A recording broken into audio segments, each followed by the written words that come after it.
It is time. Hello, everybody. Welcome back. It's another edition of Finance Today. I don't Smooth know. jazz and romance while you study with Brian Walter. Take it away, We could Brian. we could do that. Give me that Barry White sexy voice. Well, I could just that was kind of country, wasn't it? Well, I'll just It was like a redneck nerd. That's not mo Barry White. mosey on up to my horse and ride on to the sunset. Market's crashing. Yay! I've been watching it going down. And Rumble is under 5. Look at this. Today, the market's crashing. We are doing just fine. Doing just fine. Yeah, but you just deposited money to get that day change. No, I didn't actually. I'm just telling you what they're gonna say. Yeah, that's all money you just put in there because that's that coming from gains. Really? You Okay. you went down $2,000. You just put 2,100 back into it to make it look like you had $100 gain. Yeah, and this must be fake too. The pay Because raise that we just got once look more. at that 330, almost 340. We are That was now. like that was the Civic goal was 340 to Mhm. buy it before car prices went up. So what you're saying is like Holy, if yeah. if I lose my job and I got to go work at like McDonald's or something, which I guess if you're in from New York City now, Mamdani, I just saw this from our team chat. He's going to give you $10,000 as a recompense for having unpredictable schedules. I've got an unpredictable schedule. I think I deserve another 10 grand, Tom. I was going to say, where's our money? Like I got to call at 3 in the morning, Central Dispatch, 911's down, go fix it. It's like, well, wait, I don't get this. Oh man. That'll pay for my solar. That guy's crazy. So what you're actually saying though with this monthly average is even if I lost my job, I would still get the car repossessed because I'd be 84 cents short every single month. I would still lose the car. It's like I made all but 84 cents of the payment and I'd lose it. Oh man. I Hey don't know. They Matt. might make a concession for that. Uh, I was, I, I was gonna tell you, holy oil, dude. Like I got my car an oil change and paid an extra $20 over what it usually is. I paid $100 for a full oil change, full that service oil doesn't change. that doesn't even fill up the Porsche. $100. Yeah, but I only use 5 quarts. I could go to AutoZone or whatever and pay $40 for the same oil and do it myself. And then another 15 for the filter. I could see it now. Your wife comes home from work and you're sitting there in the garage all banging away at your car. And she's like, what are you doing? I'm saving $35, honey. How long have you been in here? 7 hours. I'm saving like $70, 60, I 70 almost, bucks. I almost got it. Leave me alone. You get your oil changed, what, maybe 4 times a year? No, I use synthetic and like BMWs and Porsches are really picky about that stuff. It's On, expensive too because I think the BMW takes 6 quarts and the Porsche takes like 8 or something like that. So if your Mustang takes 4, you're telling me my oil change is gonna be like $250. probably because you use special oil. It's special Uh, BMW oil. yeah, it sucks. But So you also don't drive as much anymore as you used to. yeah, I used to drive all over like the whole state. I knew Yeah. all them roads. Now I don't Yep. drive as much. There's an oil disposal fee too. I actually know a guy who owns a auto shop. He does dealer level work in this area, and he doesn't charge me that, thankfully. But I have to go down there and like massage him and tell him about all the nerdy things and like put the car up there and go, oh, look at that. That looks really fascinating. It might be broken. And then he charges me $6,000 to fix the thing that might be broken, but probably isn't. But I get the free disposal fee. There you go. Buy 100, get a half one free. There's a gas station down the road here that I could just dump it all in for free. Hmm. We have 2 requests this week. I forget the guy's name, but he asked us to look at ADI. Babe Ruth, Babe Ruth. Really? who I He's thought was alive? dead a long time ago, but Babe Ruth, yeah. Babe Ruth and some numbers. I'll get the numbers. I can't remember what the numbers are. Generation 4. which leads to believe that there are more than one Babe Ruths out there. It's kind of like when you try to create a character in a video game and you can't come up with anything that doesn't have like super special characters in it because it's always taken. Right. I am Alchemy 128645 Squiggly Point E. 2. Mind Over Matt has joined us very, very quickly. He did. How did you join us so quickly, Matt? That's We started later, dude. We started later. Was that it? I'm telling you. Well, that's because I got like work to do and things. So the two of the stocks that he wants us to look at are California Water, which I thought we looked at a little bit. There was something that scared me away from them. We'll do it next time.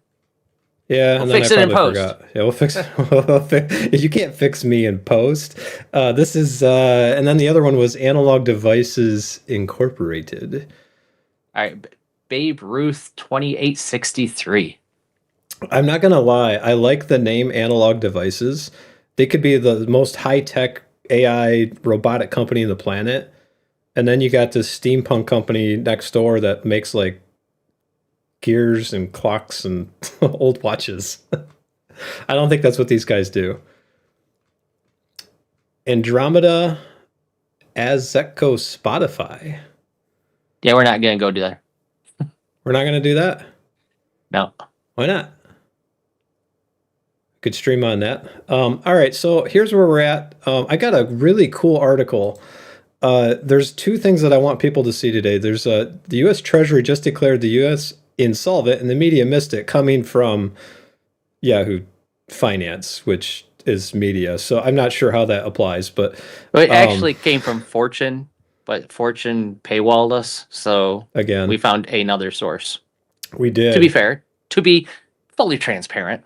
Yep. And then there's this really cool article that NBC News came out with, and it talks about who can get, and this is something for me to say this because I normally read NBC News. I'm like, okay, what kind of crap are they trying to sell me today? Or like, what marketing data did they get to try to infuriate the base so that they can get more clicks? But this article is actually quite good. We'll go through a lot of it, and there's a lot of charts and cool nerdy things that talk about kind of what we've got in our thumbnail, that talks about the crash, talks about what people can actually afford, who can't. I'll post this as we go through it. And then we've got something that's amazing where, Brian, I think you were the one that talked about this one, was where your frustration is the product. Moving on, we got something that creeps me out. Spiders the size of a human hand are spreading across the United States. I got little hands, so maybe it's like a normal sized human's hand. So my solution is to buy Orkin stock, because that creeps me out. I'm gonna nope right out the door. I don't like that. And then we've got to further talk about this problem. Serious mortgage delinquencies are on the rise as homeowner stress spreads. I got to talk about the apocalypse in the housing market, and this is the housing market one. And then there's Metro Detroit. We live in Michigan, so I'm not sure we'll talk about this one much, but the story of Detroit having problems is no mystery. It talks about Michigan being like really bad for per capita income. So when you look at, and if you're in California or New York City or something, you look at our portfolio like, oh, those guys are doing really good. We live in a poor state. So it's a little bit better than what you may think, hopefully. I'm touting my own horn right before the market crashes and makes us look like idiots. But no, we got Japan's, regarding the housing market, Japan's journey with the generational wealth is a stark warning to the United States. And I thought this is really fascinating because what's happening with the boomer generation demographically will affect us a lot I shouldn't say a lot. It'll be very similar to what's going on, or at least what happened with Japan, because the only difference there is they don't have the immigration coming in that we do, and our birth rate's a little bit better too. So there's some fascinating stuff here. There's a guy named, forgive me, Rita? Right, I don't know. It's Rita. It's Rita, you idiots. No, it's Rita Morwa.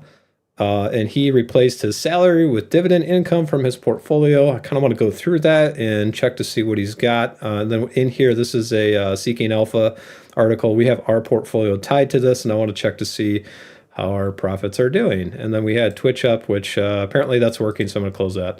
But then we've got our regular portfolio, and then what we do every week, we show people how we're doing. No, I did not deposit money to gain, because I know the market's crashing today, but we're I was just joking about that, man.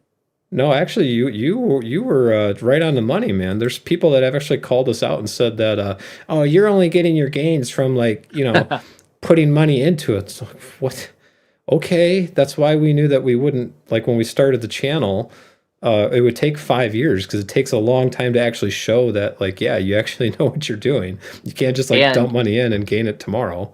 and in Schwab, when you go to your portfolio performance, it takes out any invested money, any Mhm. added money in the performance. So we're still getting 13% or whatever it was, or annuals, or 11 and a half That's excluding annualized. dividends too, and Right. stock sales, which So is annoying. that's growth. Hmm. So maybe someday we'll be noticed. I don't know. I kind of feel like the guy who never gets picked in sports. Was the You're guy like the who Grey's kisses last? Anatomy pick me person. Pick me, choose me, love me. Please validate me. Okay, Meredith Grey. I remember when I was in grade school, I used to play like football with the kids at lunch. I was a kid too. Imagine not like 40-year-old guy playing with a bunch of kids in grade school. That'd be kind of fun actually. But I not to think be Adam creepy. Sandler already did that. Yeah, took my idea. But anyways, nobody picked me. Like I was always last, right? So nobody would pick me. And eventually, one of the guys who was always the quarterback figured it out, and he just started tossing me the ball. We got like 4 touchdowns. They got so bad because like nobody guarded me, right? I was that kid. Like no, it's like nobody's gonna pass to Tom. Eventually, they started doing that. We started doing really well. So I'm hoping that our portfolio kind of does that. It's like everybody's ignoring us, and then eventually it's like, oh wow, they really do know what they're doing, and maybe we'll get some wins. And if we don't, and if you're following along and you got your financial advisor, you've probably done very well. You're welcome. So I don't know. What do you want to start with? We can go into the stocks that people want us to look at. I think we should do that after we talk about what's going on. Because I Sure. think look at ExxonMobil, man. Holy cow. They were, what were they, like -8% or something a few Yeah. months ago? 8 to 10%. And now they're up 70%. This is what we talk about when we say that speculation and FOMO fuels the market, which has very little to do with sometimes the underlying fundamentals. There are some exceptions. Campbell Soup is one right now where the fundamentals play a part in it. But I do think that their fear for this one is overblown too, especially with what we see happening in the economy lately. So we'll get into that. Oh, look, it's down $2. Like the market really is crashing today. How about that? I don't know. What do you think, Brian? Should we go into this, or we should talk about the truth? Let's talk about the portfolio first, and then we'll go into the truth. Is there anything you wanted to say about that? Well, the truth kinda is that you get old and then you die, and you're going to pay taxes and probably meet Jesus when you die, which could Right. be really good or really bad depending on how it goes. Here's the thing about the portfolio is, when we started doing this, we really started doing it late. I really want to see people in their 20s doing this so that they could retire when they're 40 instead of 60. There is one guy at our company. He's in his 20s, and I'm telling him, do this. Yep. And he It kind of too. goes with the article by Rida. I mean, he's saying basically the same thing. Start this when you're 20. You're going to have some pain and suffering when you start it in the beginning, but it's going to get easier. It's going to get better. And before you know it, you're replacing your salary with dividends. So we could talk more of that when we get into that article. I But think now's a good time. you want to do the article? Yeah. Let's do it. So Let's here's get into it. This is the first article, because what I want to do is I want to talk about what's happening economically. It's going to take some time to get through some of this, So bear with us, but it's gonna. I want to talk about what's happening, what this guy did first, and then go into how this relates to what we're looking for in stocks. Because last month we bought a very defensive stock. We bought XYL, and there was a bunch of reasons for it. We talked about the India water shortage. There's more to it than just the India water shortage. Again, that stock, I believe, came from a viewer. Yeah, it was me. I looked up AI. No, I'm kidding. It was who was it? Who was it that recommended that to us? I'd have to look it up again. But yeah, somebody did. It passed the smell test too. Might have been Matt. I don't know. No, Matt was Whirlpool. Matt loves Whirlpool. He thinks that's it's on true. sale. It's going to be on sale for the rest of his life. He's weirdly in love with Whirlpool. So this is the one that we bought, but there was a reason for it, and we're gonna. I want to look at finance stocks, and I want to look at potentially automotive. But every time we try to bunch into automotive, something happens, and we can't. The ones that we're looking at selling, no offense to AT&T, but it would be the ones that are up at the top here doing really well. And the ones that we're looking at adding more shares to would be the ones at the bottom that are not doing as well for us. Now, again, if you look, you'll notice that every single stock except for two pay us a dividend. And our yield is roughly around 5%. And we get on Intel, it doesn't pay us anything, but that one's also up 75%. Rumble, that's a 5-year play for us. We believe that social media space needs freedom of speech. So we believe in the cause that Rumble has.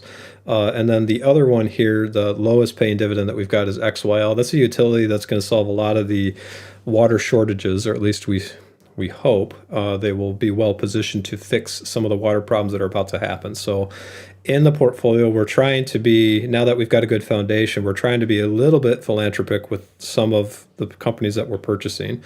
How that pans out long term is like this: 220% over 2 years. And we've sold some stocks. We're thinking about selling some of the oil stocks. Maybe not yet. I don't know. They got to reopen up the strait in Iran. And if they don't do that, this is going to be a bloodbath, except for maybe Chevron and ExxonMobil. As the price of oil goes up. Yeah, I filled up, like I said, I filled up the Porsche. It was over 150 bucks. Like, good, googly muggly. And I filled up the tractor. I got a little tiny tractor. It's kind of like the guy with a pickup truck with giant tires. It's lifted. He's compensating. I'm compensating for my little suburban home. Yeah, we're not going to get into that. But the monthly average of income here from our portfolio is $339. We got another pay raise, and this is exactly what I told people. When the market goes down, they declare their X date. If they declare it and the people get out before they pay their dividend, you're going to get a bigger check because it's the same disbursement. Not every company does this, but for the most part, the big blue chip ones do. You're going to get bigger dividend checks as the market crashes. The thing you have to be worried about is, can they afford them? And right now, if we look at one of our, there's not a lot of red here, but let me go to there we go. Go to Campbell Soup. Look at this one. This company, they're having troubles with tariffs and getting metal, and they're just trying to reposition themselves for healthier foods. And I guess they've had like one PR fiasco after another. I believe in the company and the products. I don't care if the CTO says that only poor people buy this stuff. I buy their products, and I'd like to think I'm not poor, but that guy, I'm glad they got rid of him. But anyways, they say this annual dividend yield 7.45%. That is, to me, is unsustainable given the numbers they have. So some of the things that we do is we look at the portfolio before we buy a dividend paying stock to make sure that can they actually afford it. And so far, they can, Barely. but barely. So they only have 15% of their revenue left over to grow the company. That's not a lot, especially for a company trying to retool. So frankly, if I was Campbell Soup, I would expect them to cut this. I would not expect them to continue paying a 7.5% dividend. But so you want to understand how we kind of process this logically. If you look at how long we've had this stock, come down here and look at all the transactions. There's so many. See all the dividends? Yeah, they're qualified. We get into qualified dividends and taxes many times. We don't need to do that this time. If you're in the long story short, if you are in a upper tax bracket, qualified dividends save your bacon. If you are in a lower tax bracket, it doesn't matter, buy an ETF or an index fund. But for us, you can see here, we bought them back in 2023. So we are getting that 7.5% based on just how long that we've had the stock. So we're being rewarded despite the fact that it's now our worst performer, even though it wasn't that way 6 months ago. And this ebb and flow, I've talked about the ebb and flow, I don't know, probably enough to kill a dead horse 3 times. But this fluctuation that happens in the market is when we opportunistically look for our dividends to buy good companies. And right now, the ones on our list are these. UNH And is another one I'm looking really good at too. and again, just because the cost basis and the value of the stock has gone down, we still have the same amount of stock, the 183 shares, that gives us the dividends every time. So since we're not using that as necessarily a value play, we're using it as a dividend play, we're still getting value out of that. Yeah, when you said 183 shares, like, wait, what? What happened? Did I sell a bunch? And that's looking here. It's like, oh yeah, actually, this portfolio does have 183. I thought it was, yeah, okay. I'm gonna go back to Tom World again. Too many stock portfolios, man. Too many portfolios. I actually used to have 5. Now I only have 3. So this is a little bit better for me, I guess. I'm learning. The reason why I did that was because you get FDIC insurance up to 500,000 per portfolio, and if I figured I spread it all out, then I don't have an issue with. Oh, where did Brian go? I'm here. What are you changing into a dress? Nobody wants to see that, man. All right, while he changes into the Brian Jesus, I was dress. trying to be discreet and not. I was just blowing my nose. I didn't want anybody like watch me blow my nose. I guess That's I don't know. engagement. That is viewer That's engagement. That's engagement, the jeez. only thing that the YouTube algorithm will appreciate is They want Brian to watch blowing you his doing nose. ordinary, normal things. Just go about your day, and we'll just watch you live. Truman. Here's Brian taking out the trash. He's a real human too. Look at He his is. wife yell at him because the trash is smelly. No, that's why we had a son to take out the trash. That's why you had a son. Mhm. Honey, we should have another kid because I'm tired of cutting the grass. Never mind the $400,000 of expenses to raise him. He's cutting the grass too. I look forward to that day. Although I have a big tractor, I'd be kind of worried that my kid would like take the front loader and drive straight through the house. Just running people over. Because it would. That thing's ridiculous, but Good. it could. So here we go. Any questions or any stocks you guys want us to look at, or if you got any questions about the portfolio as we go through this stuff, please ask us in chat. We'll do what we can to help. Remember that we do not know your personal financial situation. So you're going to want an advisor outside of that, but this should give you a lot of education and a lot of help to make you a lot of passive income. Because right now, I'll talk about it one last time. This is enough to get a lease on a Honda Civic and then have it repossessed in 8 months because we're 84 cents short per month on the lease. So you got to come up with another dollar roughly. You could bag on the streets. You could probably get that. Actually, you could probably make really good money that way. I saw a couple articles on that, and that made me really mad because I used to help those people a lot. Anyways, here we go. So the Treasury just declared the United States insolvent, and the media, despite the fact that this is a media article, actually missed it. So it says the United States government is insolvent, and that's not a hyperbole. It's the conclusion. Hyperbole. How do you say it? Hyperbole.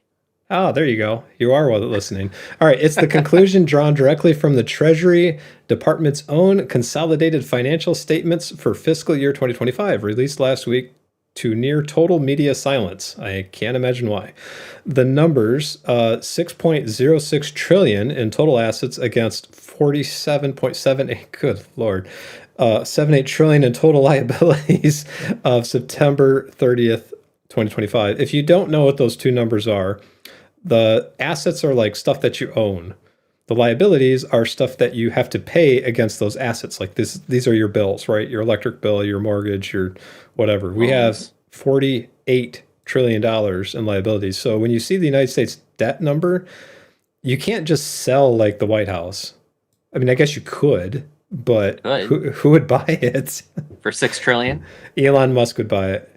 He'd turn it Here's into the like here's a the thing about this that I don't quite get, because they're talking about 2025 numbers, and Trump has been in office, right, for a year, we think. and this supposedly looks poorly on his presidency, right? You think all of the liberal media would be jumping on this to say, look at what Trump has done to the economy. We're insolvent because he did this and he did that, and jumping on this. Now, this But they're isn't not. just 1 year's worth. I mean, it didn't take 1 year for this to happen. It took many, many years, and there were Democrats and Republicans in office that contributed to this. So, but it's still one of those things that you'd think that the liberal media would jump on to spread out there and say he's doing terribly. I would assume that that's coming in the next 2 years, because then they can't just say, "Oh, it's the previous administration." Give it a few years, but by then we'll be hopefully not in World War III. It's always the previous administration's fault. Come on. It's too bad I can't do that with my kids. It's like, yeah, it's your previous dad's fault. How do you do that? Anyways, it says importantly, the 40. I can see your Moving on. kids. I can see your kids doing that, spilling the milk. It's like, Tommy, what are you doing? It was the previous kid's fault. You did it. You know they would. They totally would. It's like, where'd you come up with that? Where did that logic happen? It's like you're so smart with this stuff, but then you like lick the window. Like what are you doing? All right. It's fun to lick the window. Come on. Come on, Dad. Yeah, jeez. It tastes like Windex. It tastes wonderful. Anyway, It's moving got that on. little tangy kind of zesty flavor that tells me Yeah. I'm about to be poisoned. It burns a little. Yeah, that's what happens when you go to the That- number one after not drinking enough. Not that I've ever tasted Windex or. Yeah, go ahead. Keep going. Yep. This is not Midget Fight Club. This is the $48 trillion in reported liabilities. So here's what it does not talk about, and this is just floors me, because when people look at the United States debt numbers, they're not considering future liabilities. And this is what it says: the 47.78 trillion in reported liabilities does not include the unfunded obligations of social insurance programs like Social Security and Medicare, which like are up there with the defense budget. But Oh, yeah. The those $1 trillion defense budget. now, before you think I'm being super sarcastic and super apocalyptic, please understand that the United States ain't going anywhere, and I completely support it. But there's some reality checks that people need to pay attention to. So those are disclosed separately in the off-balance sheet statement of social insurance, SOCI. The government's consolidated balance sheet position, excluding SOCIs, deteriorated by nearly 2.07 trillion between 2024 and 2025, reaching a staggering negative 41.72 trillion. Now, I'm doing the decimal points because it still represents like tens and hundreds of millions of dollars. Well, billion- the in point two billions. is billions, Yeah. hundreds of billions. Yeah, there you The go. point 72 is $720 billion. $720 billion. With That's a B. These are staggering numbers. Mhm. And I think that's why people don't look at this, because like trying to relate to $41 trillion and trying to, I mean, how to quantify that is staggering. It's just- a lot of money. Put a picture of Elon Musk and Meta, Mark Zuckerberg, and Jeff Bezos, and Bill Gates, and then you got the money. It's all right there. See, that's how you quantify it, just like with a person. Well, I mean, you get 1 trillion out of all that. Maybe. Yeah, you get a couple trillion, I think, out of all them. What's Elon up to? 600 billion? So we need 400 billion to make up to get a trillion. So I'm gonna squirrel Elon Musk take all- net worth. take all of our billionaires. This is where all of a sudden our X stream just gets cut off. He's at 852 now. You are Oh, off, 852 billion. Okay, so we need 150 billion. Sir. Yeah, you So how are much off. is that's Bill Gates, right? Bill Gates is worth at least 150 billion. So put the two together, you got $1 trillion. I'm at least worth $150. Then we only got 40 trillion more to go. That's crazy. So when you're looking at these numbers, I know it's like staggering. Please understand the United States dollar is the world's reserve currency. BRICS is a threat. We talked about the demographics relating to BRICS and how that's really not an issue long term with the United States sovereignty and the ability for us to print money. So, yes, these are staggering numbers, but the United States can print our own currency. So, we're hopefully going to be fine. At least for the next 20 years. Maybe. So the total liabilities are near 8 times the value of the reported assets. Now remember, assets are not easy to sell. You can't just take like the Gerald R. Ford or any one of like our destroyers or F-35s, unless it's selling it to another country and say, oh yeah, here you go. I'll sell it to you. It's like do a yard sale. Here's a Panzer tank. You'd get Arnold Schwarzenegger buying it probably, and me. I'd buy one of those too. Which we didn't actually make the Panzers, in case anybody wants to know. All the war buffs just got mad. The largest drivers were $2 trillion increase in federal debt and interest I'm payable. one Abram. Yep, we make the Abrams. And 438.8 billion increase in federal employee and veteran benefits payable. They had a 400 and almost $40 billion increase in federal employee and veteran benefits. Right now, I would contend that it used to be the federal and the state government jobs were considered and known to be more stable, but they paid lower. Right now, as you go to most places, especially in this state, you'll find that like local government and state government actually pays a lot more, which is just floors me because that kind of flipped from 2015 on, where the private sector, at least in Michigan, it was just kind of collapsed. And I'm still seeing it in the market, which is like, well, this is, if you want to know where that money went, this is where some of it's going. Now, this is the federal level. This is not the state level. Each state has their own website. You can go to like michigan.gov in our state and you can see what their pay scales are. And you'll find that oftentimes it's pretty reasonable, but you throw that plus the benefits, the pension that a lot of these people get, and you'll see that in some cases it's way more than what And the the fact private that sector it's will make. nearly impossible to fire you. Yeah, unless you're a contractor, then they can just like fart and they fire you. Right. So, But if you're an actual government employee, it's very difficult. especially if you're elected Yeah. and they know it, they act like they know they can't be fired. So, the iceberg, the off-balance sheet iceberg. So this is kind of what we talk about. The off-balance sheet picture is even more alarming. The 75-year unfunded social insurance obligations surged by 10.1 trillion in 1 year. 1 year, people. Rising from 78.3 trillion in 2024 to 88.4 trillion in 2025. It's driven primarily by like $7 trillion in projected and proposed Medicare Part B shortfalls and 2.5 trillion increase in Social Security. This is the boomer generation demographic fall off we've been talking about. This is going to continue to get worse until about 2035. Something like that, I think, is when we kind of projected that it's going to start leveling off a little bit. But then you're going to see a lot of problems with just being able to fund the programs in themselves. Like millennials aren't having kids. So demographically, you have this huge population surge at the top end of things where there's not as many people to support underneath. That's going to create issues with the housing market. And we're starting to see that show up. So Yeah, at least until the boomer generation dies. not that we want people to die, but that's... No, we don't. But they're right now in their 70s and 80s. I mean, they've got how many more years to live, right? 10, maybe? And they can't leave their houses either. So if you were a boomer, you built a house 30 years ago and you want to sell it, and the house is worth right now, if you're in California, it's worth like $10 billion. But if it's $750,000 or more, you got to pay capital gains on that. So you lose a lot of money, and so they're kind of stuck. They're not going to sell. Yeah. And if you were going to sell and you did pay capital gains, what are you going to buy? Everything's really expensive. And So- we're going to get more of that into the Japanese article. Yes.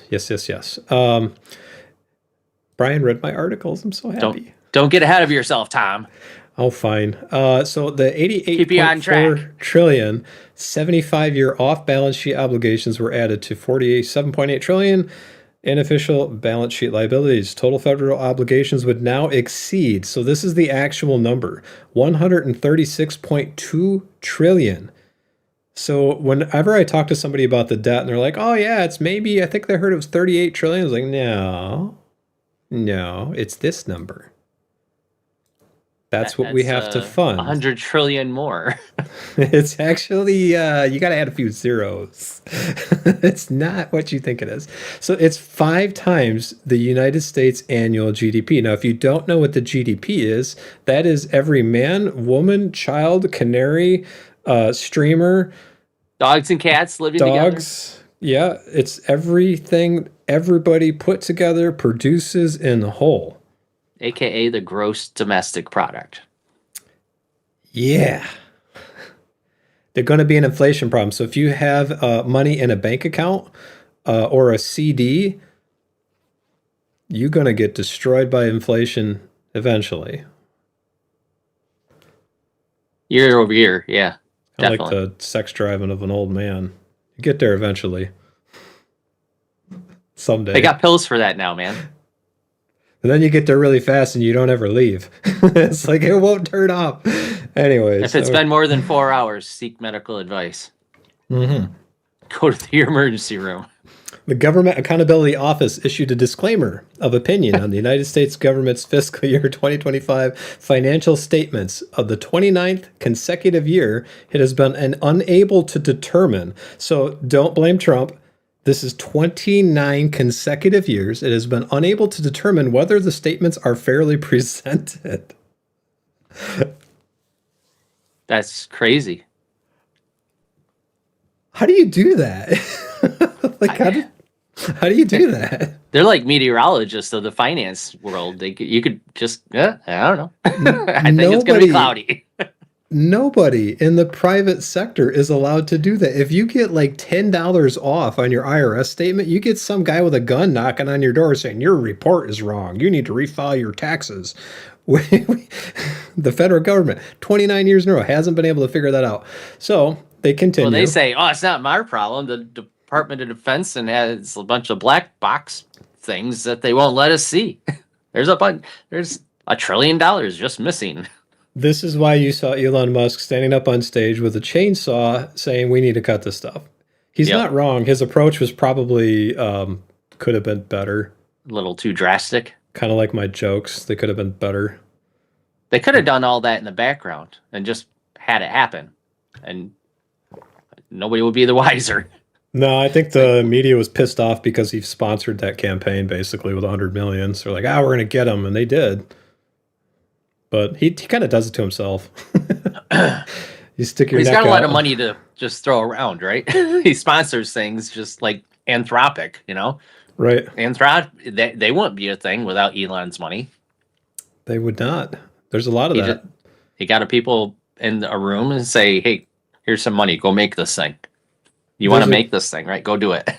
there's a point to what you just said that talks about how you could use investment money to fix some of the world's problems. It's like if you want to make a difference instead of protesting on the street, you invest and join the board and do things with companies where they're actually doing something to Yeah. change the circumstances. Granted, our $2,000 doesn't go as far as we put $2 billion in, right? So What are you there's talking that. about? But $2,000 is a ton of money. you do get voting rights, and like I just got voting on Occidental Petroleum to send Occidental in my petroleum. yeah My daughter calls it accidental petroleum. accidental. It's accidental Oh, petroleum. hey, dang, petroleum! Look, we accidentally found some How'd oil. this We get found- here? Woo! Just tripped right over it, and So dang. to wrap up this article, the $136 trillion, what it looks like in your living room.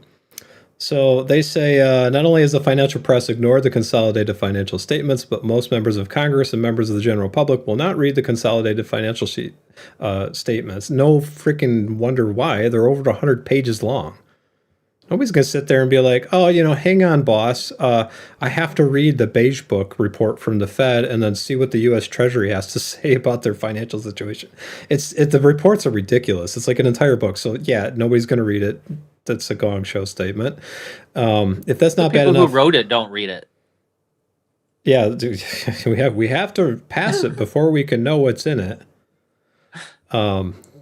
Obamacare, if anybody remembers that. I remember that. If it's not bad enough, most people cannot relate to the $1 trillion numbers. No, no kidding.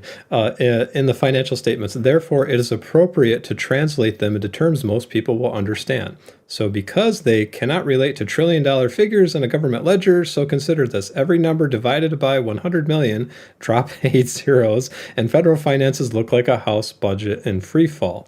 So, if the average household earns $52,000 and spends $74,000. It's actually 52,446 and spends 73,338. So they're running a yeah. I gotta Because be that's a accurate. mouthful. Not only are we dividing every number by 100 million, we're now going to round up to the nearest thousand.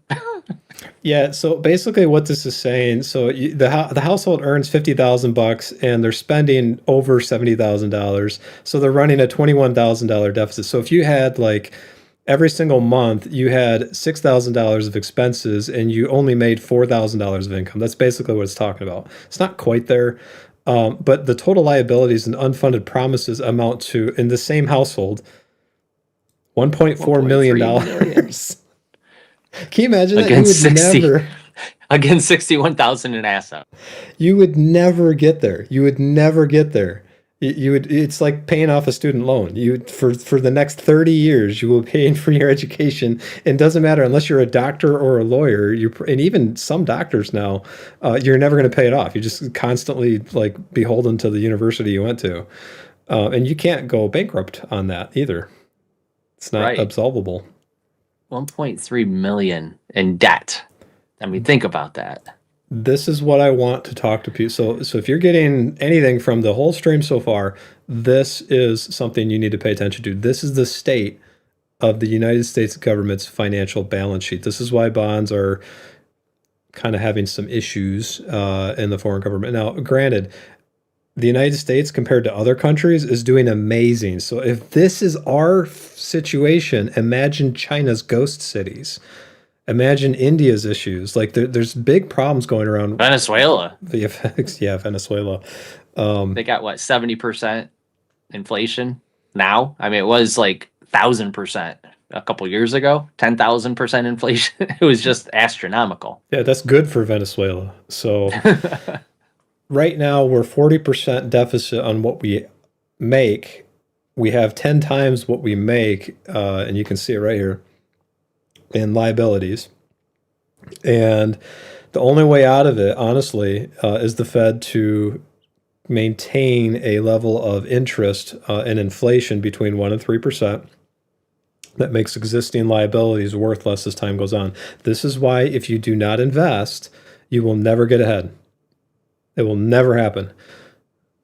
Even if you make $10 an hour, I can show somebody. In fact, I was having a conversation with somebody who's like, well, you know, what if I went to school to become a lawyer? I was like, that's great, but live like you make a McDonald's salary. Well, why would I do that? It's because it's harder for me to show somebody who is a doctor or a lawyer how to invest and save money to become rich and use that money appropriately versus somebody who's basically living on a park bench working at McDonald's.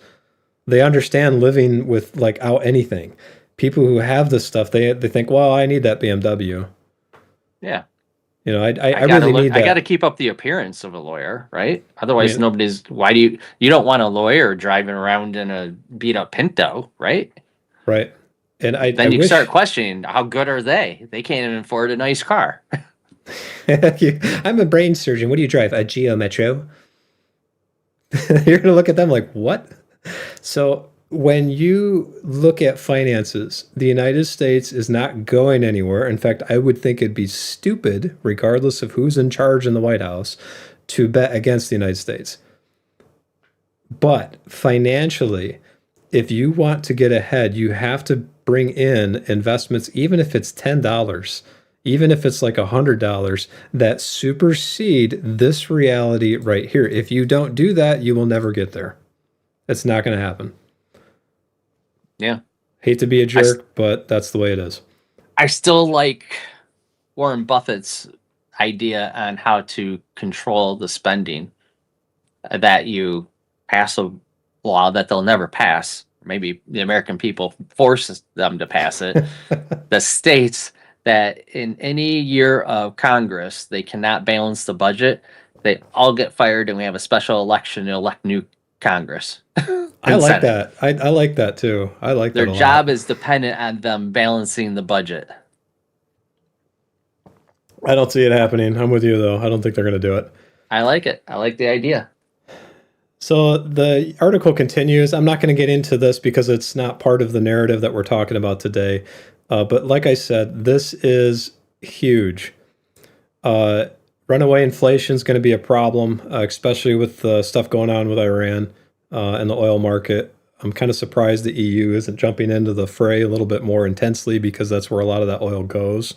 But, you know, They're starting anyways. to.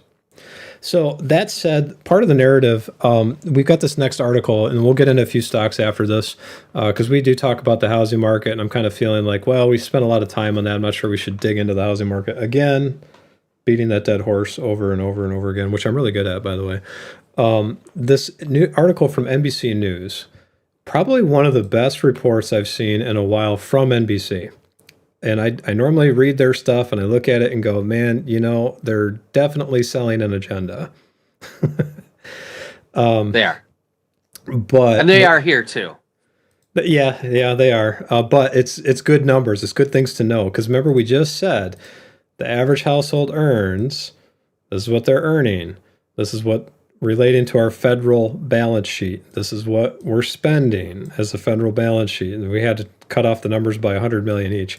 But isn't that kind of what a lot of the country's doing anyway? If you look at, middle class, upper middle class, they're making 50, well, not 50, it's 150,000. They're spending 20,000. They got $20,000 in credit card debt, right? Anybody with 20 grand in credit card debt's in the same predicament. They are. It might not have taken them a year, like every year, 20 grand, but it's kind of the same thing that the consumer is doing. Yeah. So we've got a report. So we talked about the feds. That's where the feds were. That's where the federal budget is. Let's talk about you and I. Yeah, let's get personal. Let's talk about us. Let's talk about how we're feeling. Let's talk about feelings. So here's this NBC non-partisan article. Yeah, I don't believe that. It's partisan. But they start out by saying the richest households have been rapidly multiplying their wealth over the past year. They're buying this real estate and plowing money into the stock market, including high risk, high reward investments. The returns have them sitting comfortably as new tax benefits help protect their gains. This is sounding very much tax the rich, Hey, that's that not whole political movement. at all. That's like it's almost like this was written out of San Francisco, not not New York. But Well, New anyways, York these days, it's the same as San Francisco, even worse. it's just a little colder without the earthquakes. Yeah. Maybe a little bit of flooding. So this paints a picture. But why are we talking about this? It's very fascinating to see what's happening. When we say, if you don't invest to overcome this problem, this is the chart that shows this is exactly what's happening. So the wealthiest 1% of Americans have seen far greater gains in the past 25 years than the bottom 50%. Here's the chart that shows it. You can see how much wealth they have. Why is that? Well, if you've got a little bit extra money, even if it's $10 to invest it and you're growing at the rate of inflation, the bottom 50% are doing what? They're putting it into a savings account in a bank that gets like 0.1%.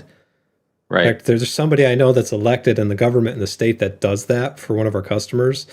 She doesn't invest the money and it's a municipal fund that gets like 0.1%. I'm thinking, if you just did a high yield government bank, you would get almost 5%. That fund's like half the budget of some of the departments. Like, come on.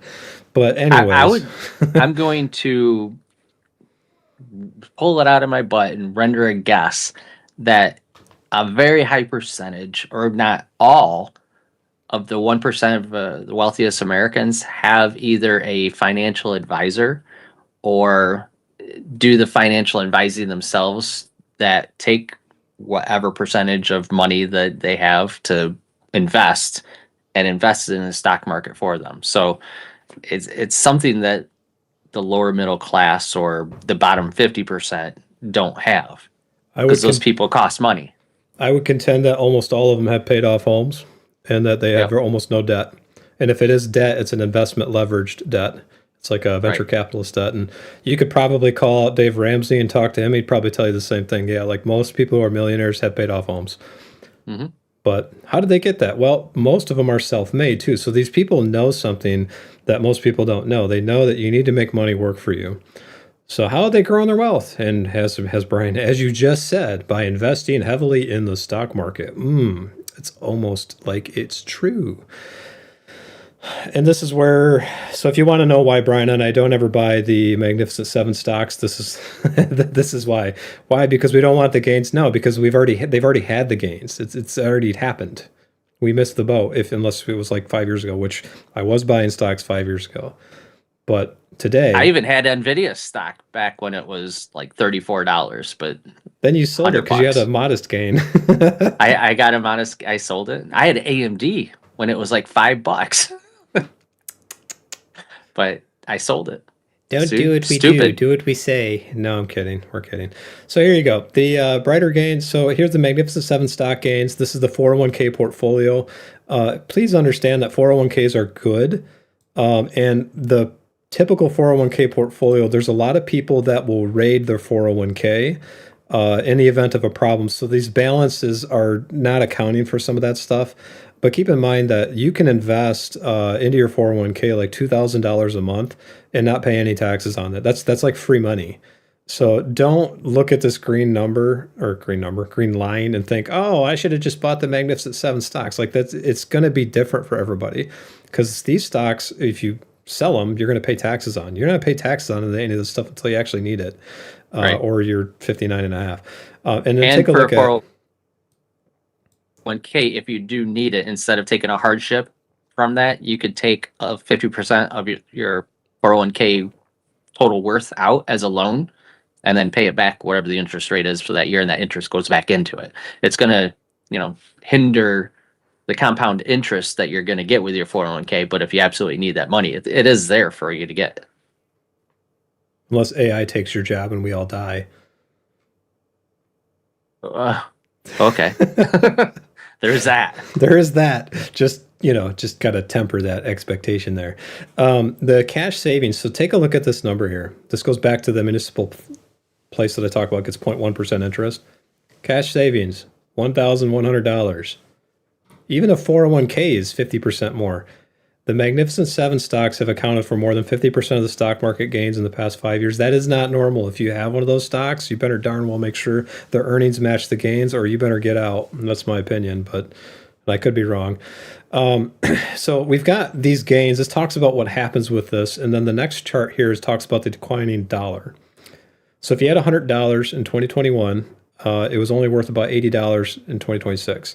So essentially, over the course of a 5-year period, and I would contend that this is not extraordinary. It's a little bit higher than normal, but the Fed's job is to maintain the United States dollar as the world's reserve currency, and we need to do that so that we can fund things like, apparently a war, but bridges and supposedly schools and roads and all that. But in this case, you've got over 5 years, 20% of your $100 is worth less. So if you've got a CD or you're putting it in the bank and just saving it there, unless it's needed for emergencies, you're going to need some kind of an emergency fund.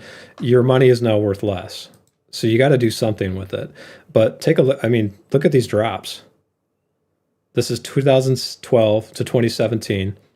You can see that even then it dropped by 7 or 8%. And you go 2017 to 2022.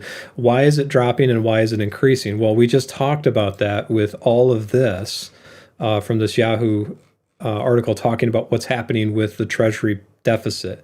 That's inflation. That's what's causing this. So anytime the government sells bonds or prints money, your dollar is now worth less. Kind of like Oh, go ahead. Basically, what you're looking at is the thing that you bought for $100 in 2021 is now worth $120. Yep. So that same $100 doesn't buy the same product that you would have bought 4 or 5 years ago. Yep. This is why I wish people would they would learn about how the system actually works. Because if they understood that, they would sacrifice a few years of hardship, like living way below your means, or even just is like couch surfing if you're really poor, or like me, living in your car, my little Geo Metro in the winter, which sucked. But doing that for a short period of time so that you can at least gain something to get yourself ahead to the point where you can survive even just eating a normal meal. Like I remember for a couple of months, I ate nothing but Multi-Meal. Goodness, that was horrible. I can't eat Multi-Meal anymore. It was a bad time. But speaking of food, this is, I will contend that this has everything to do with the administration and some of the things that they passed to help the farmers out. Look at the price of eggs. Because when Trump was running, they were criticizing like the price of eggs. So he made it a point to incentivize the farmers and ranchers. And now the price of eggs are down 35%. But look at the price of everything else. It's like, okay, well, you got the eggs, but beef. Well, it's because and nobody's chicken. complaining about OJ, right? Nobody's complaining about the OJ and milk, right? If they were, then he'd say something about OJ. But So be careful of the numbers. But this is really fascinating to me that I'm glad eggs are down. I eat a lot of eggs. They're good. But the OJ thing, yeah, that I have noticed that. So what you have is people who are not investing, their dollars are worth 20% less. You have the cost of most of this food. If you take eggs out of the picture, they're up around 15, 16%. So that erodes another percentage after you've had 80% of your earnings. So if you had $100, it's now worth 80. And now you have even less buying power. So the $80 is now worth 15% less. So essentially you've got, doing my math in my head, about $68 to $69 of buying power left over from 5 years ago. Eventually, this is going to catch up to people. And this is the other part we talked about the past few streams that we've done. We always go into the housing market, and this is a really beautiful chart that explains it. So thank you, NBC News, for doing this. This is a lot kind of like Wolf Richter, the Wolf of Wall Street. It's a lot like his charts. So this is talking about the housing prices are increasing faster than household income. If you are shopping for a home, this is not news to you. And this is the only chart I'm going to go into this on now, but look at the median sale price per home. $440,000. Look at the average household income. So you go back to 2017, it was $61,000. You go to today, it's gone up by 50%. So it sounds good. You're up about $90,000. House prices were $257,000, 2017. Today, they're $440,000. So you have a greater increase in the just like living than you do of what people have actually been making. Now, if you've been investing, if you've been following along with us, this is where you'd be. Just a little correction. Correction. Wolf of Wall Street was the Leonardo DiCaprio movie about the investing in penny stocks. Wolf Street. Wolf yeah. Street. Wall Street. Wolf Street is who you're thinking of. It's going to be So fun go to listening Wolf to Street. me when I'm 83. Wolfstreet.com. Go to it. The guy knows what he's talking about.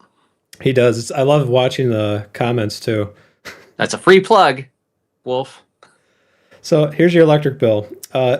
This is 2023, $147. I would say the AI and data centers and Bitcoin and stuff has a lot to do with this. And then it's $165. When they show this number, this is where I think they're getting a little political. Because you've got inflation overall rising as well, and this is pretty close because these utilities are typically regulated, especially if you're like a public works type of utility. This is going to go up commensurate with, and it's limited by what the laws say. So usually 3% every year, and this is kind of, except for April. What happened last April? Anyways, I would say this is not entirely telling the whole story, Yeah. but And man, I was just in Lowell, Michigan, and the no data center signs are just proliferated everywhere. They do not want a data center in their town. I get it and I don't. The thing I don't understand about it is the funding is amazing. Funding of is tax amazing. revenue. It'll create 100 of jobs. No, in the it won't. area. It's like one guy. He's like sitting in the One basement guy. somewhere managing the whole data center. They said that about Switch in Grand Rapids when the Switch data center, it'll create hundreds of jobs. And then they did a report 2 years later, it was 13. There's 13 guys. Yeah, but they're all ex-military. Okay, still 13 jobs. But funding our veterans. Yeah, yeah, that's I got opinions. Water and electricity is going to go skyrocketing. The thing I do understand is the noise. They're concerned about noise and like the traffic and stuff. I get that, but I don't think it's going to be as bad as they think. I think what they're thinking of is the people who mine like Bitcoin and they put these data centers with the fans just sticking straight outside. Those are noisy. The big Microsoft data centers, they don't they're not like that. Yeah. You hear It's more from a farm, like a pig farm, where all the fans going, than you do from a data center or the chicken farms, big or chicken the chicken farms. or the cow farms or the other farms, sheep farms that have fans. Can you Sparta. tell me what type and wallet can handle this Trump? I have no idea. Depends on what kind of crypto you have. Do you have like a dataless wallet? That would be Cardano. You can have crypto.com's got stuff that you can download. It'll tell you. Depends on the crypto coin that you own. Our portfolio doesn't have any crypto, at least not this one, anyways. Good question though. Didn't And President Trump? still, I should say the best way to keep your crypto is with a hardware wallet. It is the most secure. Unless you lose your computer, then you're screwed. Well, it's not it's all on the device, Right. as long as that doesn't die. So, Matt, President Trump, didn't he say something about the data centers making their own energy to limit the impact on residential bills? He did. The problem I with said that that, last stream, Matt. I talked yeah, about that. yeah, the problem I have with that is it's still fuel. I mean, depending upon the fuel that the data centers are using, usually it's diesel. If it's like a backup situation, some of them are trying to build like solar panels and stuff. You got to remember the Chicago data center for Microsoft back in 2014 was using almost 80 megawatts of electricity. Now, I'm sorry, 53 megawatts of electricity. For comparison, Kent County was at about 80 megawatts. That's Kent County, Michigan. So if you take that one building, it's almost using more than an entire county with the second largest city in a state. One building. That's a lot of fuel. That's a lot of fuel. I thought there was a place. I thought that there was some place that was using retired salt mines to house their data centers because yes, Yes, yes, gypsum mines too. gypsum. We got some in Michigan under Lake Erie. There's salt mines that are being used. Also, there's like solar and wind, and they are now looking at coal mines that are not being used anymore to be converted because it has a lot of the same equipment as a nuclear facility. So all Nuclear. the Say that again. Nuclear. nuclear, nuclear. We got Nuclear. the 1,000 points of light. We got the nuclear energy. Yeah, so they're converting or want to convert coal mines into nuclear energy sources. So all they have to do is bring in the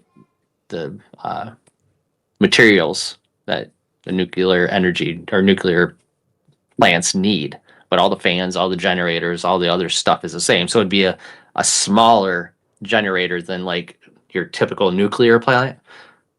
But look at that, clean energy. No CO2 emissions. I can imagine that would be the start of Skynet. Self-propagating and self-sustaining data center. We're all gonna die. I've been saying that about AI for about a year now. The progression of AI is going to lead to a cashless society. Oh goodness! Don't do They're that. gonna they're Don't do gonna that, make people. they're gonna mine their own materials and send that to their own suppliers that make the parts that the manufacturing needs to make the products that I mean, they don't use it, but that we use. And you no longer have to buy this stuff because why do companies do this? They make money so that the people can make money so they could consume products and purchase things. If you don't need to purchase things and you're not working, you don't need money to purchase the things that the AI robots are making for you anyway. So as long as the AI robots see it necessary to continue to make these things, we have to find new purpose as humans.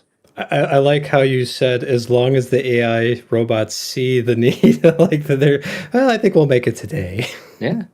Um, There, so there's speaking of always the chance unemployment, that happens, that, Terminator and Matrix and all those apocalyptic AI robot movies propagate. Uh, there's a chance of that. yeah, I don't think so. I think we're all going to be fine. Check out this unemployment chart because now we're talking about AI taking all our jobs. 25 to 34 years old. This is the from 2022 on to 2026. This goes from now keep in mind this chart here is a little skewed because we did have a pandemic. Right. So there's something here that they're not showing you. They need to go back farther in time to actually show it. I wish they would show this all the way back to like 2015 or 2014 because that's when the Great Recession started to actually recover in earnest, Hmm. when the market had finally gotten back to where it was. Um, but anyways, And you've 10 got years of prosperity. 10 years of prosperity, at least for a little while. The 25 to 34-year-old has an 11% unemployment. Now, during the recession, the overall unemployment rate was 10%. So if you're coming out of college, it's not easy for you to find a job, and you're probably really mad at the older generations because boomers will take the jobs to their grave, it seems like most of the time. At least that's the way my experience has been. But then you've got let me try to find the 35-year-old bracket. Come on. There we go. 55 and up. No, no, there we go. 35 to 44. So if you are my age, you are doing just fine. The unemployment rate has gone down. Thank you very much. This is where the boomer argument falls apart because some young people are able to find jobs. This is where they're doing okay. If you look at the 55 and up bracket, that only inched up. And I would contend that this is almost not a valid report for that because by the time you get to 60, 65, you're not really thinking about, oh, I want to be an executive somewhere unless you're crazy. You're probably thinking about retirement or joining Trump's political team and Biden's political team because, hey, it's totally feasible for you to be 160 years old and being cognitively not impaired enough to run for like the most powerful office in the whole country. But that's, just me. When you look at the overall number here, the percentage change is 9.17%. That is over the past few years. So it's inching up. It's not, this is not apocalyptic. The next report they've got here, they talk about the monthly job openings. This is, now I saw a report back in, man, this is a long time ago, 2012, that talked about, and it wasn't from these guys, I think it was from either Market Watch or Bloomberg, that said that the United States economy, given the population growth, has to add somewhere around 289 to 290,000 jobs every single month to keep up with just the growth, and that's zero unemployment growth going either direction. So when you see the job growth for January 2026, the job openings at 6.9 million, that's only the openings. That's not discussing how many actual jobs, like the GDP overall, like how many employees are looking for work versus how many jobs are actually open versus the actual employment sector growth. You got to look at a different chart for that. So they're saying that the jobs open fell to 6.6 million. Remember, these are a lot of jobs that you can almost see it seasonally are no longer needed.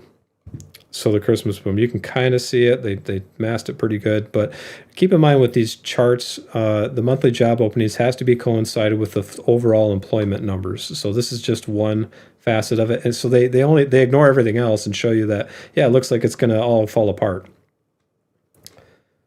And hiring is strong in healthcare, but not everywhere else. It's almost like we had a population boom. Imagine that. That population boom is aging now. Yes. Yes. So here we have the jobs added in the past 12 months. So I will give NBC News some credit. You got this chart here. Tells half the story. This tells about another 10% of it. So they did cover a little bit. This is, you can see where the demographics are playing a part. The education, the health services, 660,000 jobs added. Leisure and hospitality. No, that is not explicit websites. Maybe it is. I hope it's not. Goodness. Other services, $62,000. Construction, 42,000 people. I said dollars. People. Check out the mining. So we're talking about energy production. How are we going to get materials for building stuff if that sector's losing people? AI robots. The Yarbo of the coal mining. Heck yeah. I will get that Yarbo someday. They're going to revolt someday. So quit making me go into this cold, dark, damp mine. They don't care. Not that you know. All right, financial activities. This is financial services. I've heard this. I don't know what they mean by information. I would assume that Information technology? maybe they mean IT. IT? I don't know. What do you guys think? Just It's information. like social media is information, right? I'm in the. What do you do for a living? I'm information. I'm into information. What does that mean? So, what? You're like a spy? I work Corporate for the espionage? CIA. What do you do? 64,000 people have lost their job in information, whatever that means. Professional and business services are down 88,000. Manufacturing is down a lot. And I would contend that AI has a big part to play with this. Oh, sure. Now, when it's your idea, it's a good idea. Of course, I got to take credit. I'm I always see how you right, are. Brian. So trade, transportation, utilities are, this is kind of where I would say tariffs, logistics, all of that. Oil prices, the price of gas. You're not going to buy. In fact, I noticed a lot of for my company, when I order products now, usually shipping's free. Now they're trying to tack on like a surcharge. Anytime I do an order on stuff, I see this little surcharge that shows up. It's like, The really? tariff surcharge. Yeah, it's like, this is a domestic product. You're going to charge me for that? And when people say, well, why are they doing this? Well, a lot of the products, the materials they source for these products don't come from the United States. They might be shipping it here, assembling it here, but they didn't build it here. They built it in Have Taiwan or something. you seen that, like your coffee shop receipts and different places you go to, bars and whatever, they have a special tax on there for like cost of goods? It's like, just raise the cost of your product that Hmm. much. I would assume that I actually get out enough and actually buy something to see that. Spartacus, maybe we're not taking long steps toward the end. Who can handle these prices? What's coming next? We're not getting out of crisis. Maybe they're doing them on purpose to keep us quiet. Ooh, let's go conspiracy. Brian's Is the this conspiracy guy. I'm not the conspiracy guy. Is this the man keeping us down? Well, my conspiracies are all facts, so that's why I'm not the conspiracy guy. I don't. My opinions don't get in the way of your facts. I don't know. I reject your reality and replace it with my own. That's right. Oh man. It could be. I would need proof. I would need proof of that. Some sort of conspiracy flat earth type thing that can tell me otherwise. That is, unfortunately, to go that conspiracy route, there's a lot of moving parts to do that. So there's a lot of different levers they'd have to pull to pull the quote unquote pull this off. So I'm not sure it's an intentional crisis. I think there are some self-serving factions out there that are contributing to it, but not necessarily want this as the end product. They're just That- trying to get their goals. That's a crappy conspiracy, Brian. You got to go better than that. Like Elon Musk sleeping in his offices because he's afraid somebody's going to assassinate him. Oh, now you can't hear me. Oh man. Right? You Ah. got to have the low hat for this. I was conspiracy hat. I was talking about like Elon Musk being afraid of being assassinated because he sleeps in his office because he got all this money. Like you got to go that way, man. Before you do, I just sent an article that says your frustration is the product, and this kind of gets into Sparta's comment. I think for me, if I was going to be a conspiracy guy, I think the issue is a lack of knowledge. They keep people so busy between daycare, your job. If you think about it, somebody's got an 8 to 5 job. They got to get up at 6:30 to go to the job. If they've got kids, you're getting up at 6. By the time you get them to school, you go to work, you do all your things. You get home, it's like 6:30, 7 o'clock. That's 12, 13 hour day. You still got to eat. You still got to get the kids ready to bed. By the time you eat and by the time the kids get ready for bed, your day's over. There is no time to actually see what's happening. This is why most people don't actually know what's going on. When you see all these people on YouTube going around to like the beaches in California or Florida and say, "What do you think of this?" You see this Fox News thing where they're talking about inflation or Trump or Biden or whatever the issue is at the time, and most people don't have a clue. It's because either one, it's not because they don't care. It's just because they're so freaking busy. They're trying to do really, pretty unimportant things like feed their family, maybe pay their mortgage, and So you want to go to the conspiracy route with that, Tom? Because Yeah. you're kind of in on a track here Yeah, I'm that going there. the You got to finish elite it. that the elite really are propagating this. They're trying. It's their intention to keep the middle class just comfortable enough to not revolt. Because if the middle class goes away and everybody has nothing to lose, that's how revolutions start. That's how they, go and take down governments and kill the bourgeois elites. Right? It happened in history. It'll happen again. But So the it's billionaires really are buying bunkers, Brian. They'll be fine. the billionaires. But I I think there is something to that they want to keep us complacent in our own lives, our own little bubbles, and that's what the social media is for too, to keep us arguing with ourselves instead of looking at the real picture and at the real enemy.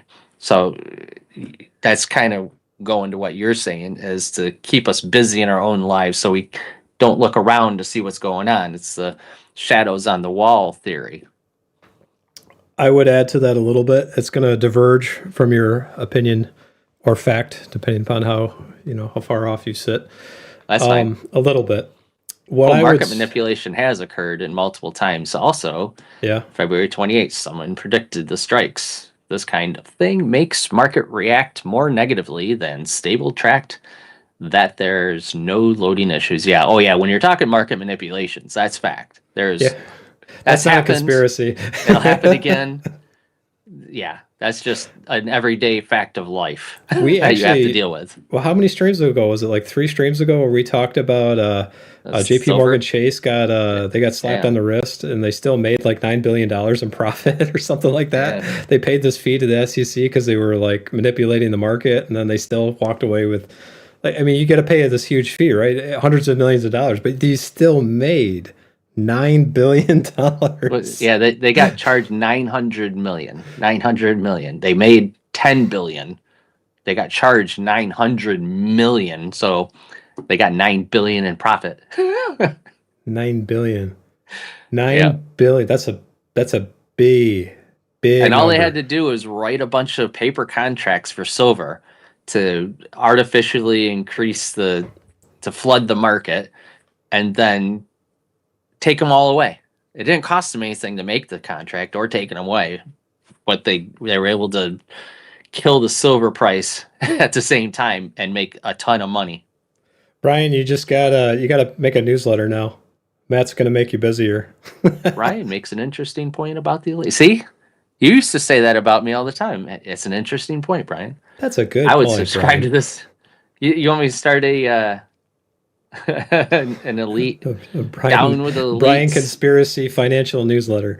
Yeah, Every I once could in a do while, he'll that. sprinkle in something like by Jensen and Jensen, just so that they don't come after him. Sponsored by Pfizer. Don't kill me, Pfizer. I own your I- stock. It's okay. Don't come after me. I'm not a scientist or a medical doctor, so they're not going to kill me for saying things. They can just discredit me. But would this be a weekly or a daily or a monthly newsletter? Hourly. hourly. It's like our buddy on YouTube, the financial guy. He's like posting something every 3 minutes. Like somehow cryptocurrency is like that much different 2 hours later from when he talked about it 2 hours. Like seriously. Anyways, do you guys think this makes a bubble? I'm gonna get to that in a second. So I want to contend to your conspiracy a little bit. I just shared an article. Valley, I'll get to your comment in a second. This title says it all. I think what has happened. So the guy who mentioned Sparta, that there's something going on. I think you're touching on something. I think you're getting to the Yeah. point of what the actual issue is.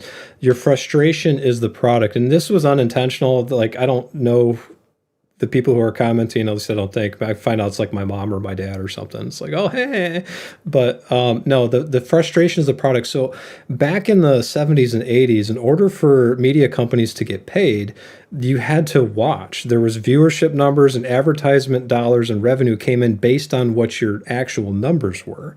AKA the Nelson readings. The Nielsen's. Yep, Not Nelson, Nielsen's. I like Nelson. It's more like redneck. It's better. At Nelson. So back then, Simpsons are gonna sue me now. you had to make money based on like how well you performed. So there was very little margin for error, and there was no data. There was no big data. So internet comes along, and originally what was logging in like applications and operating systems that was like, hey, this thing crashed.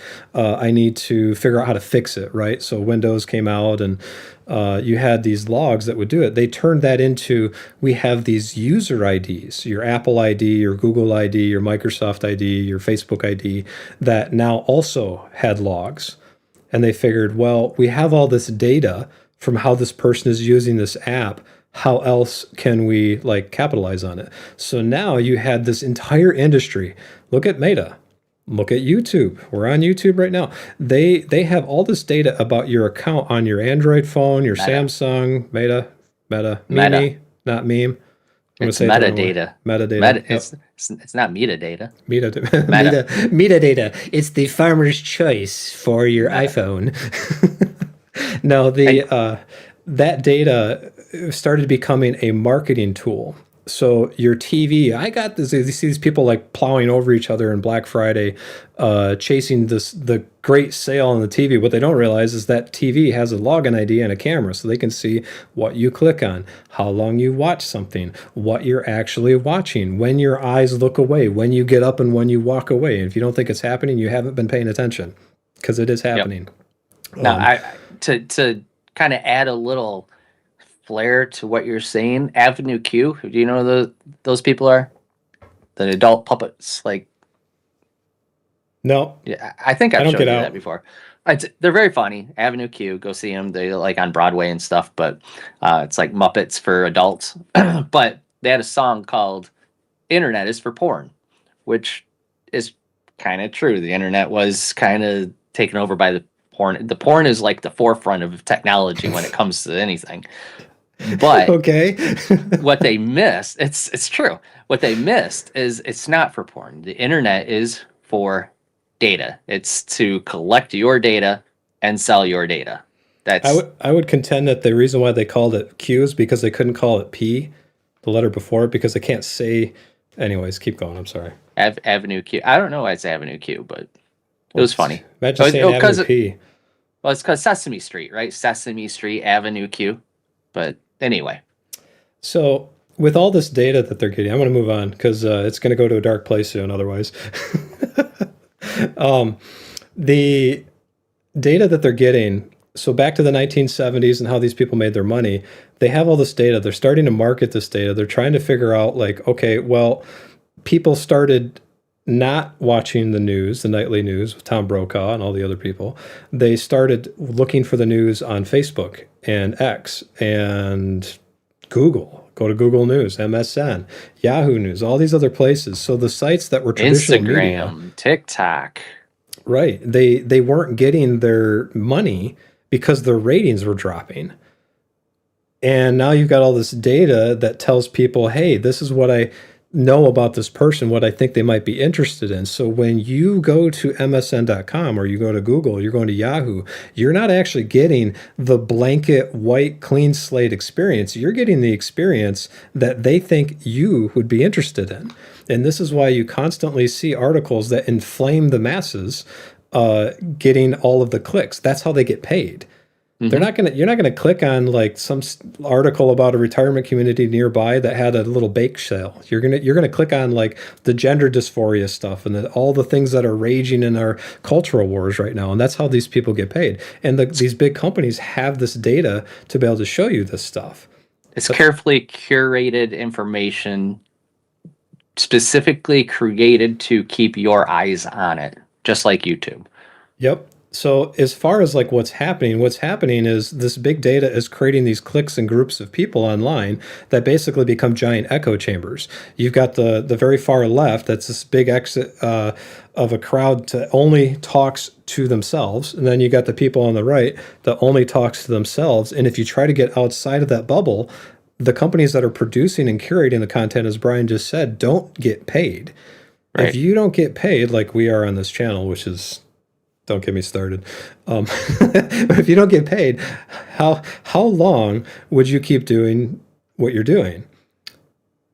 Most smart people would quit. I don't know why. So there we go. All right. Anyways, now we're staying around. It's a different because they're doing it for a business, right? With the CNNs, the Fox Newses, the ABC, NBC, all those. It's a business model. They do it for business. It's getting information and news out to originally in the Dan Rather and Walter Cronkite eras, to get all the world's information that you can't get yourself because there's no internet that you can get it from the source anymore. They're their source of truth to give you the facts every night that you could listen to. And that has changed over the time. And really one of the things, it used to be the newspaper, right? Before television. Television supposedly was killing newspaper. Now internet is killing television, which killed newspaper. It's just a natural progression. But the problem is these news stations and studios had an obligation or supposed obligation to fact check and give you the actual truth and not just their bias as to what that truth should be. Now with the internet, people are going more and more to these different outlets. They're going to Russell Brand of all people to get their news, right?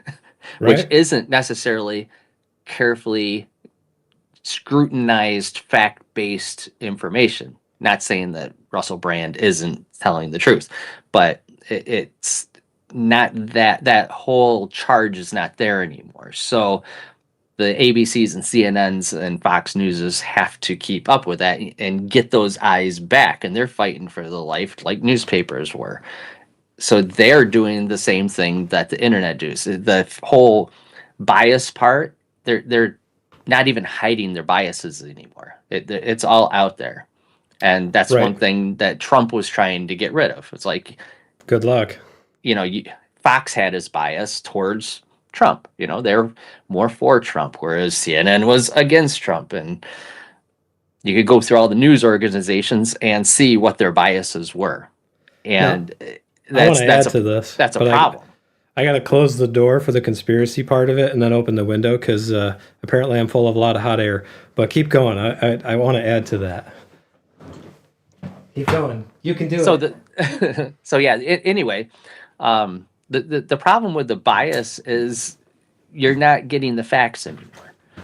And that's why people are going to the internet sources and hopefully, coming to places like us where we try to curate and find the facts and report it to you. And the problem with that, and the problem with a lot of the people are seeing out there, is if you just go to CNN or just go to Fox News or just go to ABC, you're not getting the whole story anymore. You used to hopefully get the whole story. You get all sides of it. They bring Democrats and Republicans together to debate and figure out what the actual truth is. Now it's just you're getting one side of it, and that's it.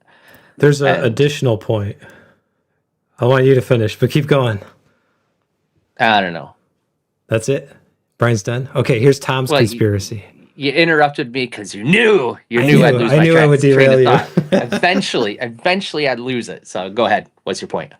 Brian knows that I do that. He does that to me, and sometimes like, what was I talking about? And he loves it, so I had to do it to Well, him. because if I don't interrupt, you'll go on for 10 minutes, and I can't get in word in edgewise. So I You're have to so interrupt generous. You're so generous. You only said 10 minutes. It's not like an hour. So People confuse the where media with journalism. what I would Right. contend with to add to everything Brian just said is that to summarize I think something's going on. This is the conspiracy part that not a lot of people are realizing. If you look at these media corporations, because they weren't profitable, you had a lot of local media companies getting bought out by larger ones. Where like even where I live in the city I live, the local journalistic entity was bought out by like News Corp, as an example. So this is happening across like the whole country in a large scale. And what you have then is you also have these media entities that are coming out saying, hey, we're not making money. And you've got investors, people with a lot of money that may have an agenda that say, I will prop up your journalistic integrity or basically your entire company if you report on these articles this way. And I know a few people who have actually quit that industry or gotten fired because they said, I don't want to report on this. I want to report on this other thing. And they're like, well, no, you will report on this because this is what we're getting paid to report on. So this Well, is you don't even where- have to. You don't have to go far because you don't have to look at your local news outlets, your Channel 8s and Channel 3s or whatever. You just look at big names like Tucker Carlson, Megyn Kelly, and the such who left yeah. their big cushy, or to go on YouTube and do their own thing because they were feeling the same thing. They're facing the same problem. I know it took a really long time for us to answer that. And this goes up to the comment that was. Wait, there's a question. What was the question? Oh, hang on. It was. There a comment? Yeah, there was a comment. I gotta go. It's up here a minute. Spartacus. Was that Spartacus? Spartacus. Yeah. So like maybe they're doing them on purpose to keep us quiet. I don't think it's necessarily on purpose until you get to the venture capital funding part of that. But I would also contend that just the way technology has changed the narrative and the conversation has caused this. That's why people feel that way. If you go to like, there's a couple sites you can go to kind of get some of the stuff curated a little bit less. The normal ground.news is one of them. You can go to your browser, open up an in private browser. A lot of journalists will use the Onion router, which I think is brilliant, and they will proxy themselves in other countries so you can get other sources of information to see what other opinions might be. The problem I have with doing all of that is it takes, like we just talked about, the average person getting up at 6 a.m. and not getting home till 7 p.m. and being busy till 9 o'clock. Most people don't even have the time to do that. So there's a bit of if you're retired, you said you're retired, you probably have the ability to actually search for this, but you're going to get completely different stories. I would say that from the left to the right, I would say that going to ground.news or a site like that with a private session so your identity isn't part of what you're viewing, you're going to find a lot more paywalls if you do that. We get paywalled all the time. when I try to like not have it know who I am when I'm searching for stuff, it becomes very difficult to find the non-biased source. Plus, you have to understand, too, that a lot of what happens out in the world, especially as regard to the stock market, like why are we actually hitting Iran? That stuff's like sovereign governments doing things for resource battles that keep the American way of life going. Imagine, like, to understand that perspective, imagine for a minute if food and oil shipments didn't get to New York City for 2 weeks. Like it just stopped. If you were in charge of a political entity like the United States, or you were part of that Congress or whatever, would you want that to happen on your watch? And the answer is obviously no. So there's more to it than this giant conspiracy. I think the machine is getting away from us more than it is people are saying, oh, this is like, we're going to come after you and some giant evil thing. I think it's kind of like corporations. Everybody's blaming the CEO, right? Well, it's the CEO's problem. He's making all this money. It's like, yeah, it's not the CEO. most of the time, unless he's the founder of the company, it's the board and the investors. They can just Right. fire the CEO and find a new one. If you want some evidence towards that, look towards Mark Zuckerberg when he went public. And even Bill Gates, like, I'm getting punished because I'm successful. You can see how capitalism has a lot of benefits, but this is actually one of the drawdowns of what capitalism can create problems with, especially as things grow, where you get this kind of everything is centered and funneled around where the money flows. So Right. man, we got a lot of comments to catch up on before we get So to the next thing. Two things. Matt says you should make a separate channel for conspiracy discussions. This is so interesting. Do you want to Oh, do man. that? Do you want to create a separate channel for political discussion and conspiracy? That'd be another way for me not to get paid. I think who knows, that might blow up. The only thing that's because we don't care about what you by making money, Tom. We want to know about the space aliens. It would be like the Y files. It'd be like that guy. The space aliens are true. Come on, but Obama came out and said yeah, but they're not in Area 51. Yeah, it'd be the. We don't have a goldfish. I can't do the Y files. I don't have a goldfish. Oh, you can't do it because he's already got that. How You about a gotta do something spider? else. We'll do A this. spider, the Check big this old out. spider. I saw this morning for all the people watching. We got a bunch of comments too, so you guys can watch this. This is a nope. This is a lot Yeah, of let's nope. get through this and then we'll go through the comments. Yeah, so this is talking about a spider the size of people's hands spreading throughout the United States. They did not mention our state. You know, knock on wood. But Brian, you said you saw two of these in your house? Yeah, not in my house. Oh. I got a garden where I grow hot peppers and tomatoes and stuff, make salsa. Anyway, I had two of these in my garden. I mean, they catch flies and bugs and stuff, so I left it. But yeah, they get hit big. Like the actual body is only about yay big, but Only? but the legs are long Only? and it's huge. It's only the size of a baseball. You'll be fine. But It's they're not quite Hogwarts or Harry Potter size, but you know. they're not poisonous or aggressive, so I just left it. Look at that thing. That's just no. That's a lot of no. I know I took pictures of them and sent them to Kathy, but I can't find them. So if I could find them, I'll post them. So this is where we talk about, like, are you ready for the apocalypse? This is the apocalypse. The giant spiders. There'll be like one spider, and I'm gonna grab like all my guns and just like nuke it to. But it's not even like, it'll climb on you and it's not gonna hurt you. And then you Like pet it. You call it's it not even- Charlie. Charlotte. Oh no! Charlotte's Web. No! I'm gonna get arrested because I like threw a grenade at the spider and just to make sure I got it. Like it's not a black widow or a recluse spider or anything. It's I'm glad they're not It's just- poisonous, but man, no, thank you. it's just a big. It's big called the spider. Joro spider, I guess. Joro, And yeah. the states that it's in right now. So if you're in the state, I'm sorry. Georgia, Tennessee, North Carolina, South Carolina, California, Virginia, Maryland, and Pennsylvania, and soon your bedroom. I do, Matt. I got spiders guarding my pepper garden. He's got spiders, praying mantises. He's got ice. No, the praying mantises aren't guarding. They killed the murder hornets. Ice in the TSA, because I guess that funding is no longer a thing. Yeah, no, I'm not doing this. This is I can't even. I don't like spiders. I like them, No, but I don't. As Elon long is- as they're far away. Elon is funding ICE's salaries or the TSA salaries. I heard that. Yeah, So ICE is going to work for the TSA members that can't work anymore. So it's like, what a weird world we live in. Come on, Democrats, oh man. give us some funding for these people.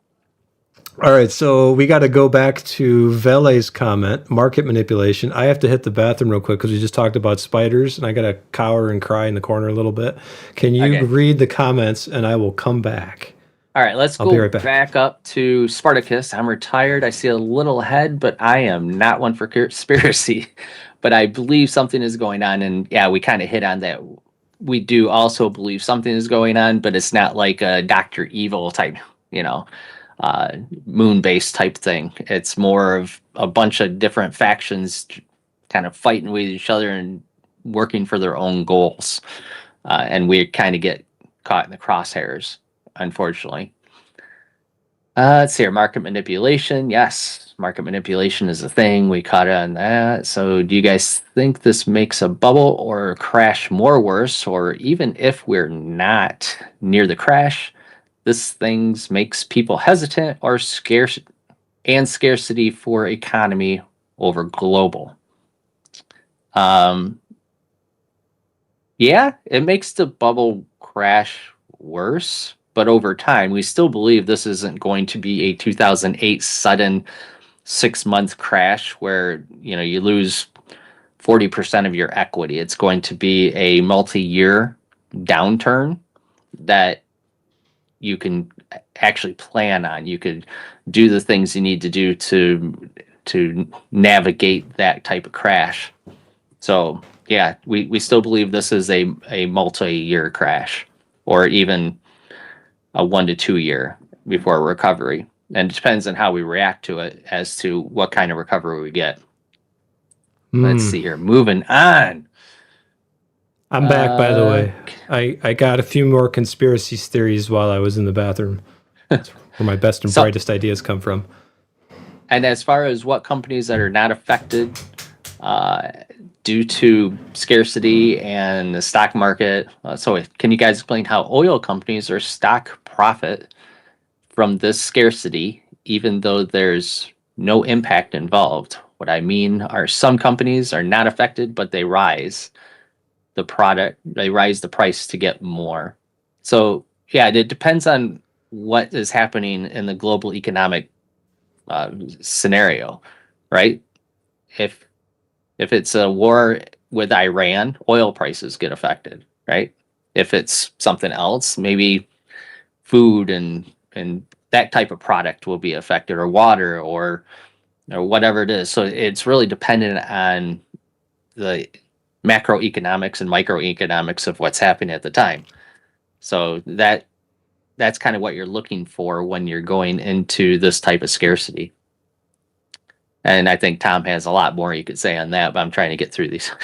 Similar to ad company. I would add one thing. So every time you get paid, if you've got automatic 401k deposits going into that, typically those go into like a Vanguard or Fidelity or Morgan Stanley. There's a bunch of different types of investment funds you can buy. If you buy an index fund, even that gets spread across the whole NASDAQ or Dow or the whole market, basically. This is where my conspiracies are bubbling up as I'm talking. That money gets fed into companies like NVIDIA. So even if the business isn't necessarily doing anything, just the fact that people get paid every other week and are putting into their 401ks are getting funding into those businesses. You're putting equity into even the Magnificent Seven just by having a 401k. So even though I'm not technically buying NVIDIA stock, I'm putting money into it every time I deposit money into my 401k. And so, like oil companies, a lot of the ETFs that you get for the 401ks will have Exxon and the different oil companies in there, at least the larger ones. So yeah, they're going to be fine. You just have to be able to ride the lows in order to have the highs and keep putting into the market as it goes low. That's the other point I have on that note is this. That is why the companies that we buy that pay dividends are from mostly durable products. These are products that people have to have. Even in low times. Like if you run out of toilet paper, what are you going to do? Right? You're going to use, hand towels? Use your hands like they do in Japan. Colorful fountain toilets from Toto. I actually have bidets. And I still have toilet paper, so you need both. All right. It's like Mr. Oh yeah, the bidet. Your butt will thank you for bidets. I love my $20 bidet that I got for Christmas. $20. I'm gonna get me a Toto. I don't know. It's like what is it like a garden hose? It's maybe 30. I think it was 30. My daughter got it from Amazon or something, but it works. You know, I I'll, was I'll, looking at a house on the east side of the city, and it was a couple $1 million house, really nice. It had one of those old school bidets where you kind of like lean over it, and it had these two valves, like a sink valve. And I'm yeah, like, hey, I'm gonna, because we're like looking through the house, and Aaron was a real estate guy. He's like, don't touch it. I'm like, but I want to. It's like, so I turn it on, and it's like a fountain. It's like it sprays up is. to the Yeah, ceiling. It's like, what is yeah. this? This is crazy. You have to be sitting on it in order to turn it on. Otherwise, it makes a god Not that awful one. mess. Not that was a 1990s one. So the house had a lot of like gold and brass and white colors and plush. It was too much money for what it was, but I was very Yeah, fascinated by the bidet. That was the they conversation. they had that in Italy. Like whenever we went throughout Italy, they had those bidets. You sit on like a toilet and you turn the water. It's like they had a warm and cold, so you could get the mixture right, and it just shoots into your butthole, and then there's a towel there to dry yourself off with. This is why we own Kimberly Clark stock, It people. it was wonderful. But that's the So point, is that those companies that we're buying in a market crash, because of like even the thumbnail says, "Are you ready for the market crash?" We're ready for that because look at these companies. yeah, you don't need Nvidia. You you don't need AI in a market crash. You need food. You need water. You need clothes. And you need household essentials. And you need Pfizer. You need medicine You may not know why you need Pfizer, but you need Pfizer. because you're still getting your pills, even in a downward cycle, right? You're still Right. getting your cholesterol pills. You're still getting your cancer or whatever you have. You know, you're still getting those pills. You're still getting your cancer? I don't want Well, that. it doesn't go away in a downward cycle. It doesn't. No. Oh. I'm sorry. The stock market's Conspiracy. down. I'm gonna stop for a minute. Just let you live. Where We'll they come treat the back when symptoms, they don't actually cure it. Is that what you're saying?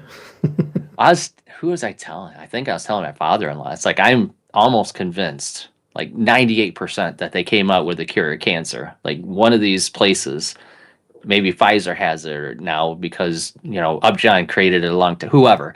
But I'm pretty convinced they have the cure for cancer sitting on a shelf somewhere that Jimmy people Hoffa might not created the cure. That's why they took him out. even know it's there anymore. But they shelved it because it was not as lucrative as treating the symptoms. There's your conspiracy. Yeah, we got a conspiracy for you. Okay, Oh let's man. let's go back to the ads. Okay.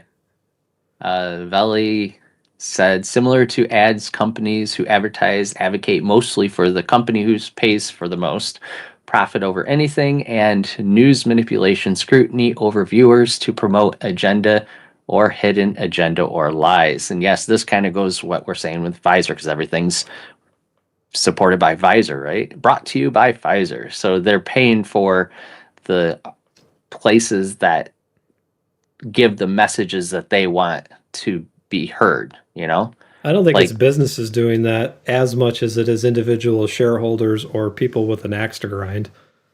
well, Businesses can't.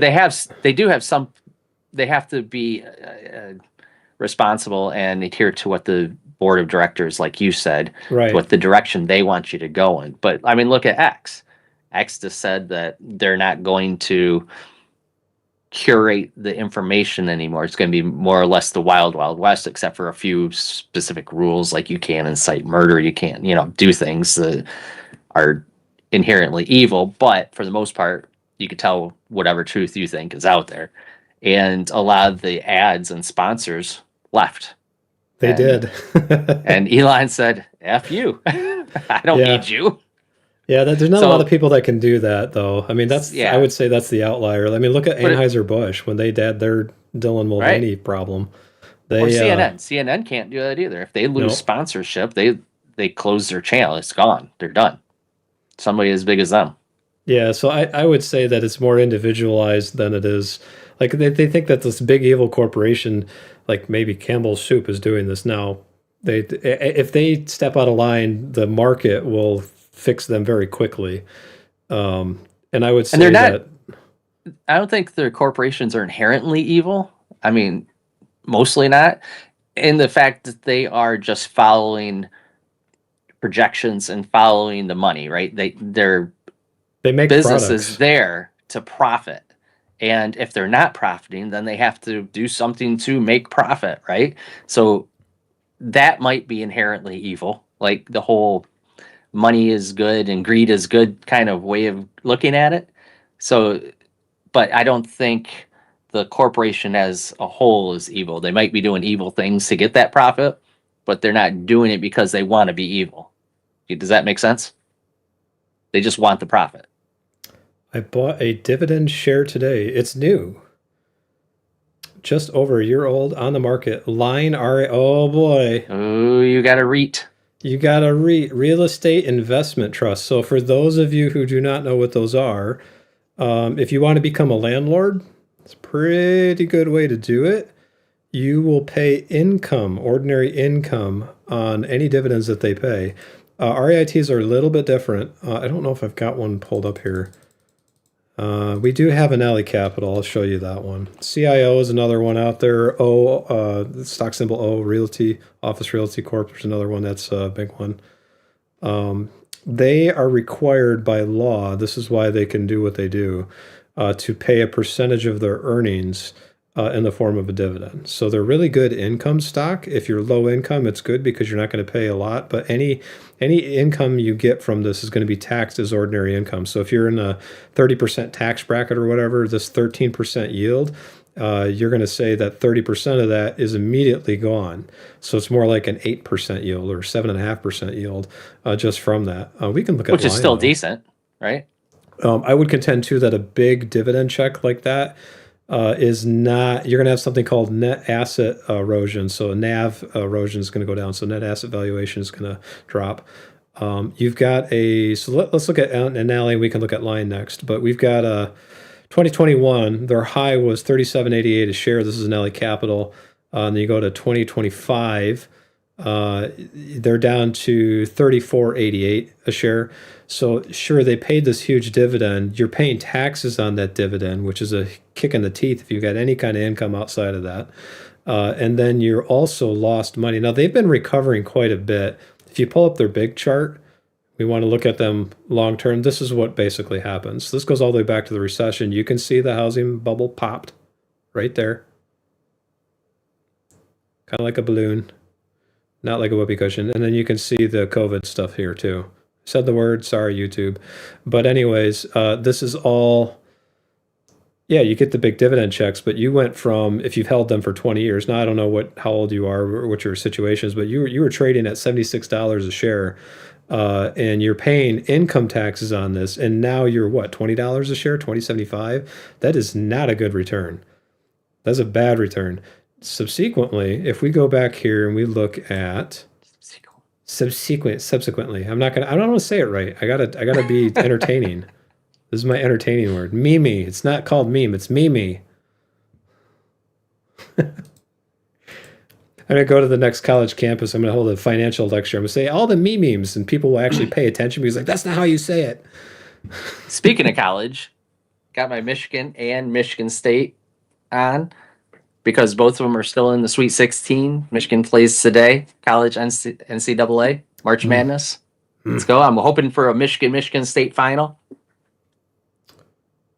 I'm trying to find a dividend that's actually not qualified. There you go, cash dividend. That's it right there. All right, so they pay a big dividend, but take a look at Campbell's Soup here. This is, when is this? This is October. They were paying $66. Now I pay, unfortunately, 37 or 39%. I pay a stupid amount of taxes. It's punishing. If I was a billionaire, I wouldn't mind. I am not a billionaire, so I do mind. Taxes are by far my biggest expense, unfortunately. So I would say that the normalized income here, this cash dividend at 39%, I got to cut almost 40% out of that. You cut 40% out of that, that's $20. So this is really a $45 dividend check, whereas the qualified dividend starts at 15% capital gains. This is money I've already worked for and already paid taxes on that I've invested. So the fact that I got to pay triple taxes really annoys me. But I'm only paying 15% on $58 right here. So that's, what is that, like $7.50? I'll just round up to say $8. So I made a $50 dividend on Campbell's Soup, whereas after taxes, which you don't show up till year end, I only made $40 on Anali Capital. Keep that in mind with REITs, that how much your actual growth is affected by that. So let's take a look at Fastenal is another good one I like to show people because that's qualified dividends too.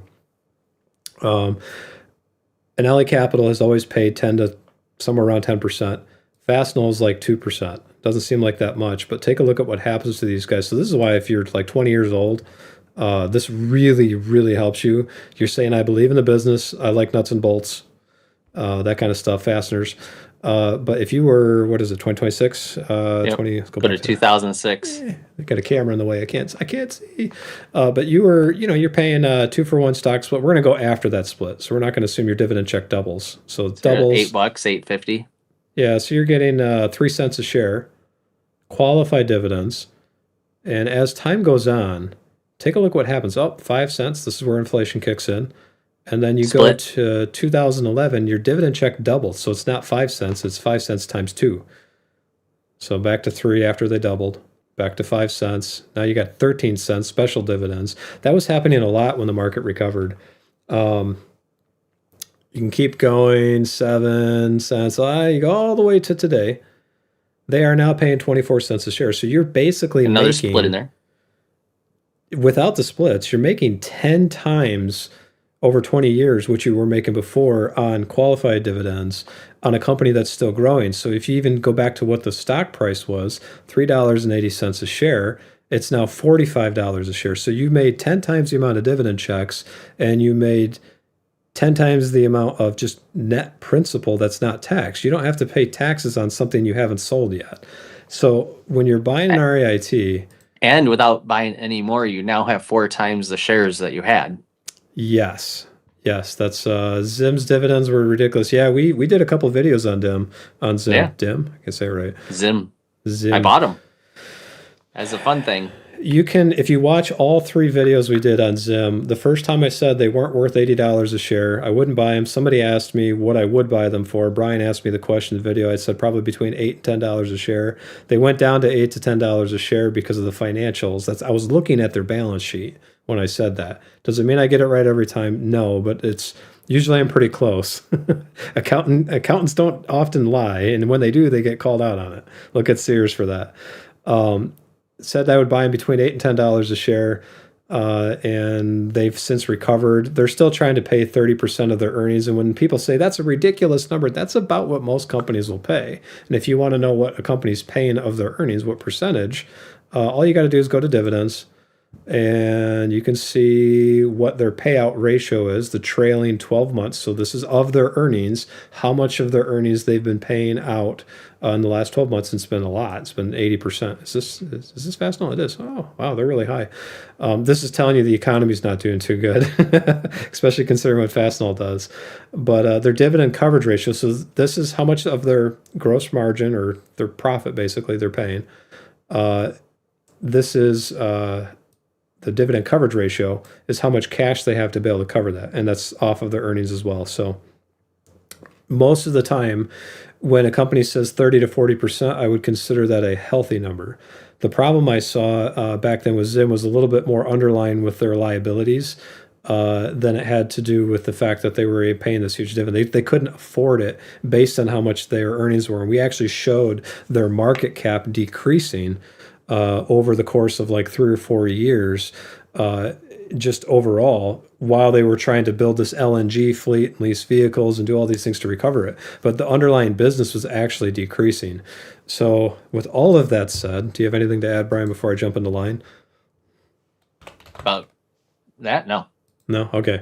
Because you said I talked for like 5 hours and then you never get a word in. So I gave you a word. You said no.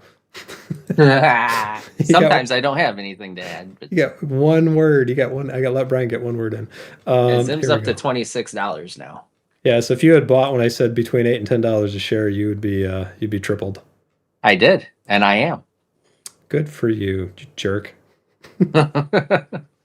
Unfortunately, I didn't put like $100,000 into them, but whatever. Mm. Look at this guy. This is so this is the one that you asked us to look at, Sparta. This is Line. Look at Line. Is that historic? Is that It's going all the industrial. way back to its beginning? This is the beginning of time. This is Genesis. This is going all the way back to Adam and Eve. Max. Okay. Yep. Yep. July So of 2024. 70, $80. Down to So 32.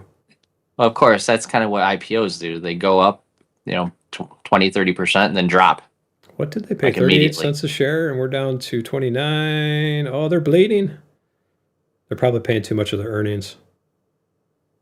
We'll have to take a look at that. Oh, 53. Hey, okay. Ooh, it went up. Why did we buy an LA Capital over CIO or O or this one or any of the other ones? Because there's tons of REITs out there. Because they're the largest mortgage-backed security company in the United States. That they were still even that one was still anchored on the fundamentals of the United States economy just being able to function. So sure they dilute their shares. Sure they've got net asset value depreciation. Like you can see it dropping just like these guys.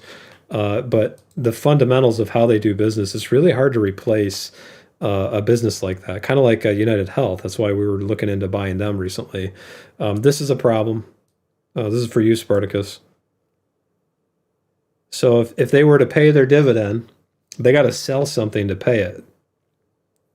100% coverage means if you make all your earnings, you spend all of your earnings to pay it. Like if you for the next 12 months, payout ratio, they don't have one. Why? Because their coverage ratio doesn't exist. Like they're not making enough money to pay their dividends. So I would expect that they would not be able to pay it.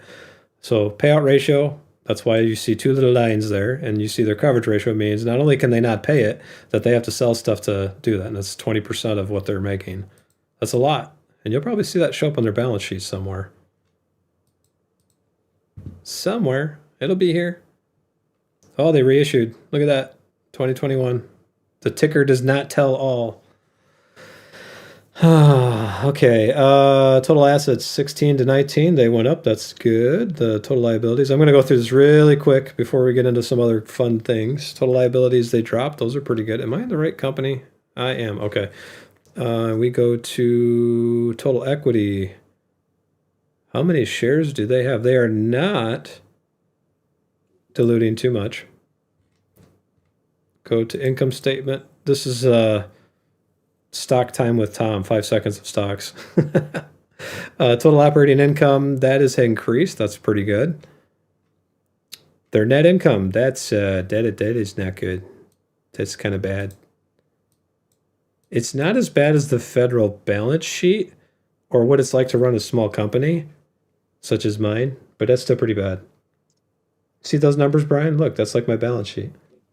Red, red, red, red, red. That's Brian's official explanation. That's what Brian thinks. It's all red. Red is bad, folks. Red is bad.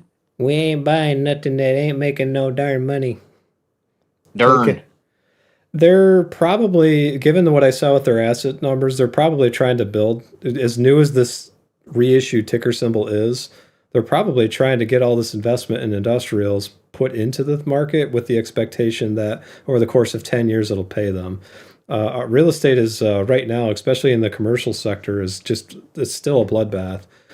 They're not recovering yet, but they're supposed to. They were supposed to last year. Yeah, I don't know. I don't like what I'm seeing numbers wise, but I would say for this one, I would not plan on that dividend yield being consistent until you can see at least a little bit more financial reports on what they're doing and how many of the industrial companies that they're buying are able to actually turn them a profit. The Shark Tank of industrial REITs. I would say that their 6.29% dividend yield is probably closer to 1 until they make up for that. Maybe 1.5. Trade at their low though. You guys There made are a couple. Oh, go Yeah, ahead. I was going to say that too. You guys made a great explanation about Zim back a few months ago, but the reason I asked is I have not seen a company doing similar what Zim did. And there are a couple. I think when we did that, we did find a couple, but they're very small and very risky. I would But say yeah, the overall market does that. That's just Zim is sensationalizing marketing it. yeah, but Zim was going like above and beyond because they were given like 70% at one point. Like their whole 30 to 50% was within their charter, and that's what they wanted to get was 30 to 50% of profits. Yeah. Um, And you can see that, like I said, to measure that, that's the payout ratio for any business. So you can see what percentage of businesses are doing that. That's why I call it a marketing employee, not because that they're not different. You are right that what they did say and what they did promise was very different, especially for logistics. But it's like that's just this number. To me, that's all that says. the difference is it's regardless of what their profit is. That's the difference. That number is percent of what of their profit. So if they made $5,000 that year or $5 billion that year, that affects that, Hmm. right? Makes them violent.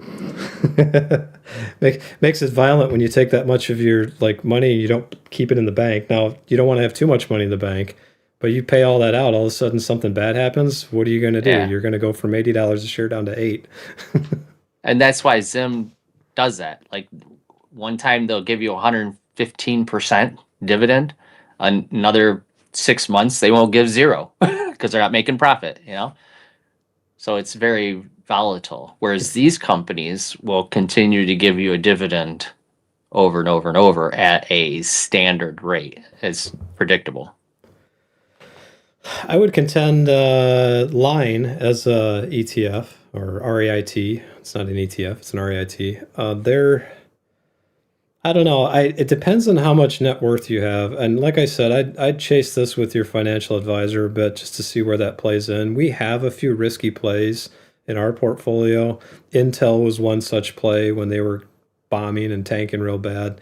We tend to look at the companies that are not doing well, and those are the ones that we hone in on. Like, hey, is the underlying business okay? It's called a value mismatch. That's typically or contrarian or fundamentalist approach to the market where like Rumble right now, if you were to look at Rumble's numbers, so if I was to defend Line as an REIT, Rumble's numbers look even worse.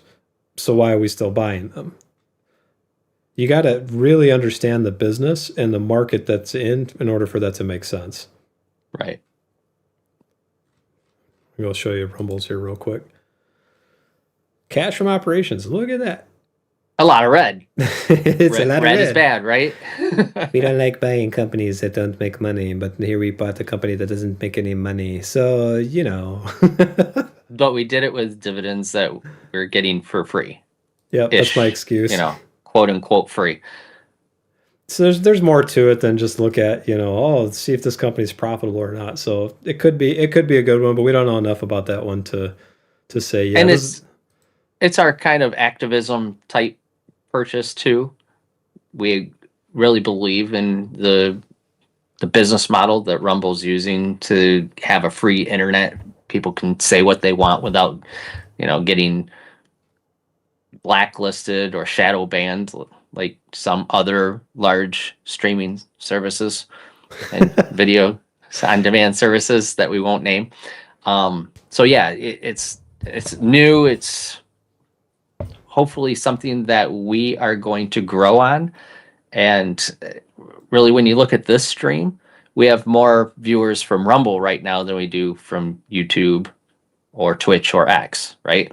I would assume that's my fault though for spending thousands of dollars in advertising, thinking people that wanted to hear what I had to say. That is partly. But Yeah. again, like if you believe in Line and you look into their business model, go onto their earnings calls, look at what they're buying, what they're purchasing, what real estate they're going into, and believe that they are going to be a good investment long term, and you want to use your dividends because this is a very risky play to do that. The money that you are making and not your hard-earned dollars for hours money, then I mean, go ahead, because then you're minimizing and mitigating your risk there. This is Brian's "Don't Sue Me" moment. We are not your financial advisors. Please seek the advisement of a advisor that you trust that has a large corporation and insurance and With backing, advisors, you got to say, With got to keep saying advisors. advisors. Make this a camel thing. so that advisors can advise themselves. The advisors need advisors to advise them on the advice that they are giving.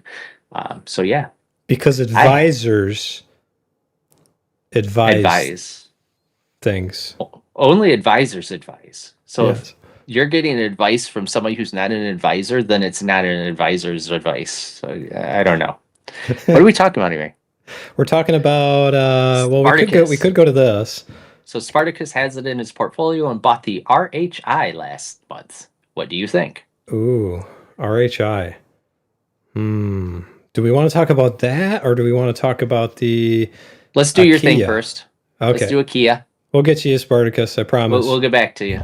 And then, of course, Matt, have you heard anything about Rumble's Northern Data acquisition? Yes, they are using Northern Data, and as of right now, from what I've heard, they are curating and programming an LLM for Rumble service to search their platform to get better videos and better search for whatever you're viewing.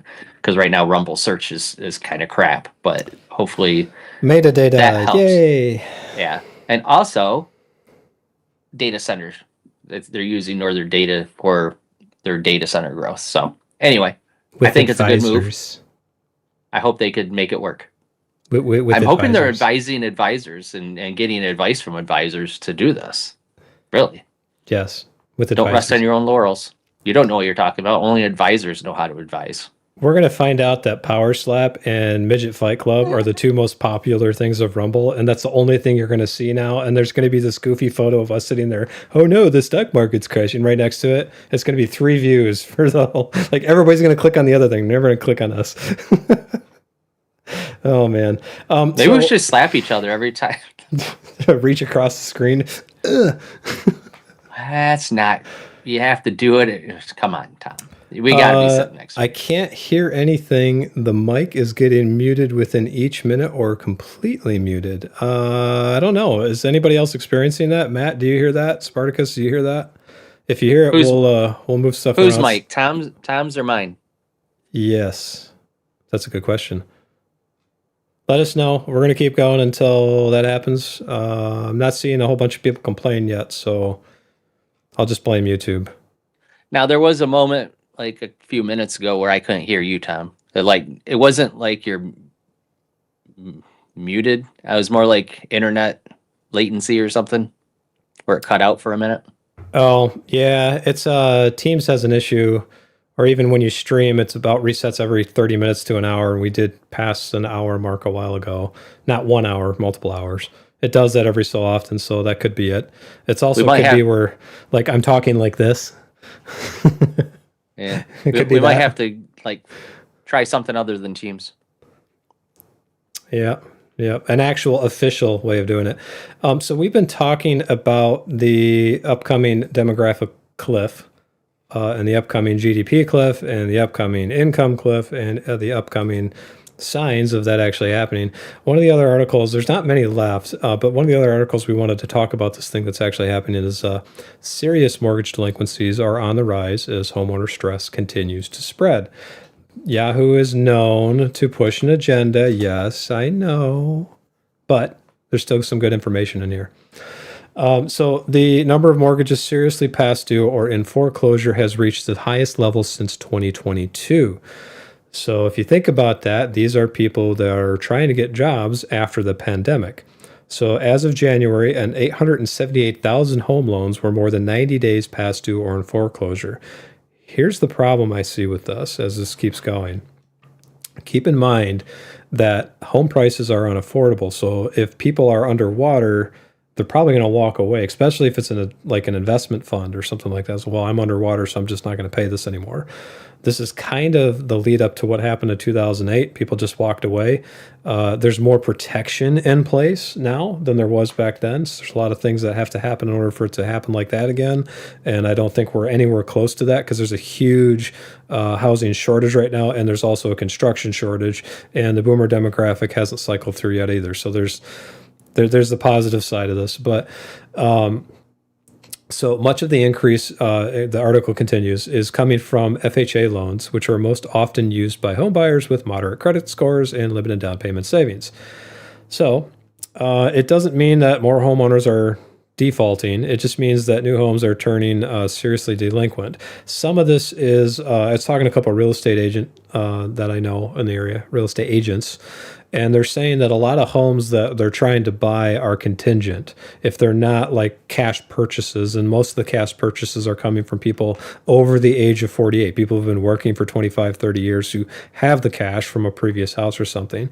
If you're contingent and you have to sell a house or you have to qualify for something, that would be part to play in why some of the stuff may not be getting paid, because they do count stuff like construction loans and all that in this. But anyways, so the ICE data, not actually immigration people, is the latest sign that a mortgage stress is growing for a subset of Americans. Data released this week by credit scoring company Vantage Score, so that's where it's coming from, showed that mortgage delinquency rates jumped across all stages in February compared to a year ago, led by an 18% rise in the rate of seriously delinquent buyers to 0.2%. Now, think about how low that number is. 20% sounds like a big number, but you're recurating that based on what the content was last year at this time. This is not telling the whole story. And why am I talking about this? I've had a lot of people ask me about, like, well, what's actually going on in the market? Is the housing market going to crash? It's like, yeah, but it's not going to. It's going to probably be flat more than anything. You're going to see the same house, the same unique home listed for $1 million, just sitting there forever because nobody can afford it. You might see some price reductions there, but for the most part, but builders are incentivizing people to buy. The Fed probably won't lower rates until they see some major headwinds, which are coming. Especially with the oil problem. So you might get some of that happening too, where the Fed lowers rates based on what's happening with oil and what's going on over in Iran. But that's going to be based on overall economic numbers, not necessarily what staged is directly with the housing market. This does tie into REITs, does tie into Anelli Capital, does tie into sort of, not really, Line. Line is an industrial one, not a residential one. So this is starting to unfold, but like I said a year ago, we started talking about this. This is more or less like, especially if you look at the comments, people aren't reading this right. This is the deflating whoopee cushion scenario. This is not the spike where everything is going to go on fire. What I would contend is if this is going to be flat, if you're not ready for the recession and you're not ready for things like this to start affecting inflation and any returns that you might have expected to get in the market, you need to be buying the durable products that we're talking about. That's how you prepare for this stuff. Because if it drops, you're still getting your money. This is what I was saying while you were going to the bathroom, was because the question was, is this going to contribute to the bubble bursting and the crash? And I was saying that it wasn't going to be a couple months crash like in 2008. It's going to be more of a over a year, multiple year crash, right, and a downward spiral, slowly over time, that you could at least measure and prepare for. Right. Yeah. And if you want to talk about an actual crash, they got this other article. So this is the next one I've got here. I think I figured out. At 3:00, my son comes home. He got on his computer, and it starts downloading all the crap. I think he sucked all my internet for a couple minutes. I think that's what happened to the audio. Anyway, go ahead. Don't you have like business internet with fiber and stuff? Like you got super fast internet?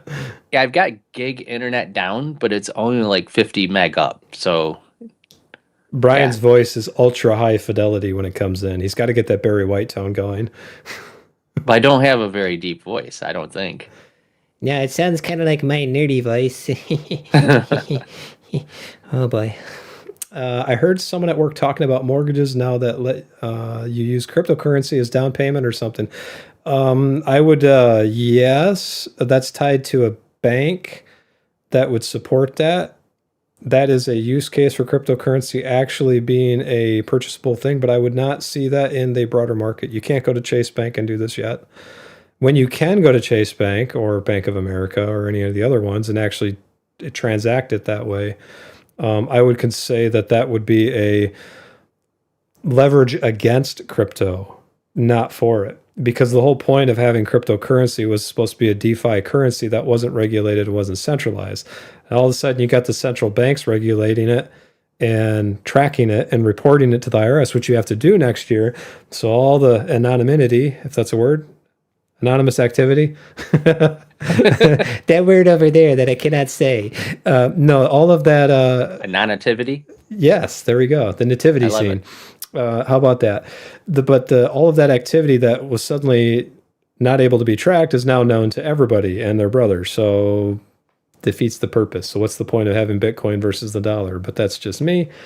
That's just what I think. Let me know what you think in the comments. This is what Hot Wings thinks. All right. Which is very localized to our area. Yes, it is. I'm sure you'd love to be national. I was doing more of the brand thing. He always says that. Well, that's just what I think. It's I clicked a button. private. What are you doing? I clicked on the ad. Stop. No. Get out. Click the X. Get out. It's my Abort. microphone. My microphone's next to my mouse. Oh boy. All right. Here's where I see this going. So Japan journey with generation wealth is stark warning to the United States. I think I posted that MSN. Yes, I did. Okay, so this article here, I don't think cryptocurrency, so this is Veli's comment before I finish this, gets the opportunity to buy a house by the time the dollar would start dropping. I don't think it's that because cryptocurrency is tied to the dollar. So if the dollar drops, crypto is going to drop too. They're directly correlated. Because how do you trade crypto? You trade it with what? You don't trade it with like a goat. You don't. You're not bartering sandals. you're doing it with the dollar. So if the dollar goes, crypto goes too.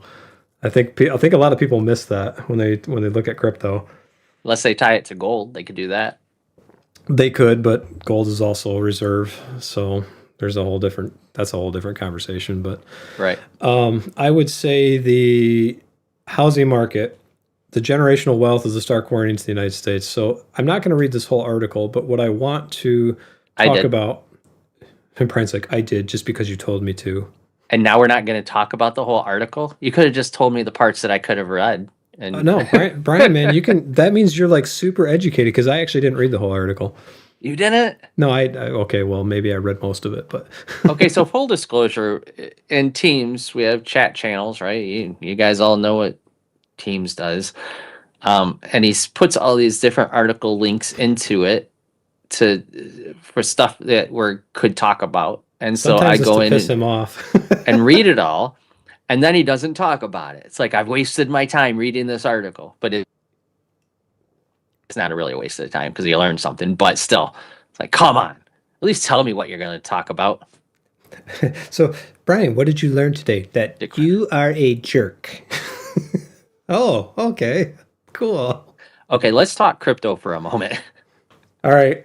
Before we talk about IKEA, no, it takes up the attention from the dollar to crypto. Okay, so crypto, Tom's right. It's meant to be a decentralized cryptocurrency, a currency. It's supposed to be something that's an alternative to the dollar, not tied to the dollar, but you buy crypto with dollars and everything. It was supposed to be you mine it, you get this crypto, you get this coin, and then you could use that to purchase things. The problem is you need companies, corporations, people selling things to adopt this like the support of the cartels currency to be able to buy things with it, right?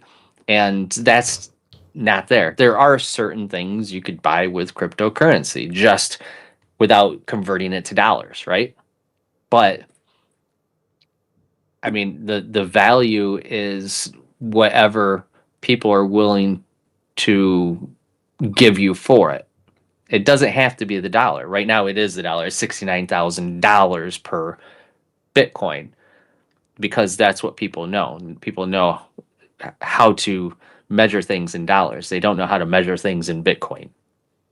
But if the dollar goes out and we still have this Bitcoin thing, which is the whole idea behind its value is its scarcity. It's only going to have so much Bitcoin ever.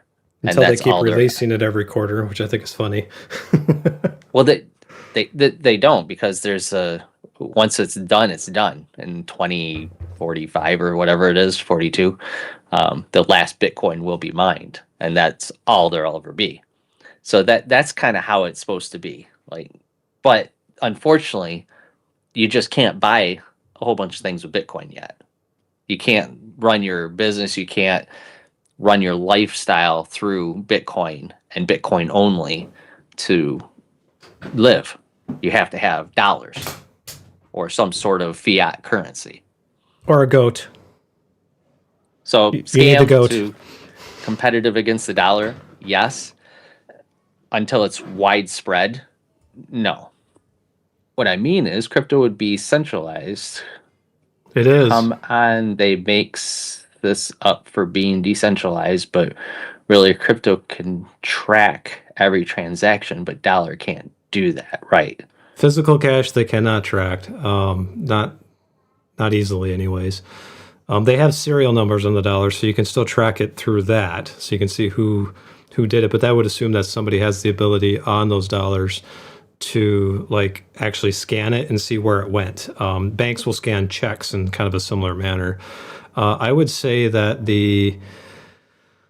But that's the whole idea behind money laundering, is Yeah. to take those money, run it through a business, get new fresh cash out of that's not tied to anything, and now you've got that $1 million or whatever it is in fresh cash that you could spend and be fine with.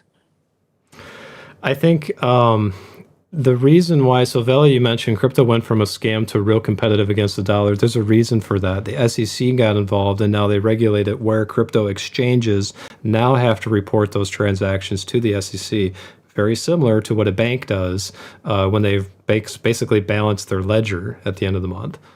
So it's not as anonymous as people may think, because in order for you to exchange something for crypto, most people use an exchange to do that right now. Now, that you could exchange it from one wallet directly to another one, but at that point, the money is still being tracked to the transaction level. So it's not as anonymous as people think. It's kind of like somebody saying, "Oh, the government doesn't know what I'm doing because I use an in-private browser with not even considering the fact that the carrier, your internet provider, tracks everything you do anyways." Right. So I'm curious to see what happens when Bitcoin is no longer issued from mining. What incentive do people have to contribute their hardware to validating the ledger at that point? None. Yeah. I would I mean, say every go ahead. Bitcoin transaction is created on a ledger. So no matter what, the ledger is being updated. You don't have to mine. It's not tied to mining. It's just tied to the transaction of Bitcoin to whatever.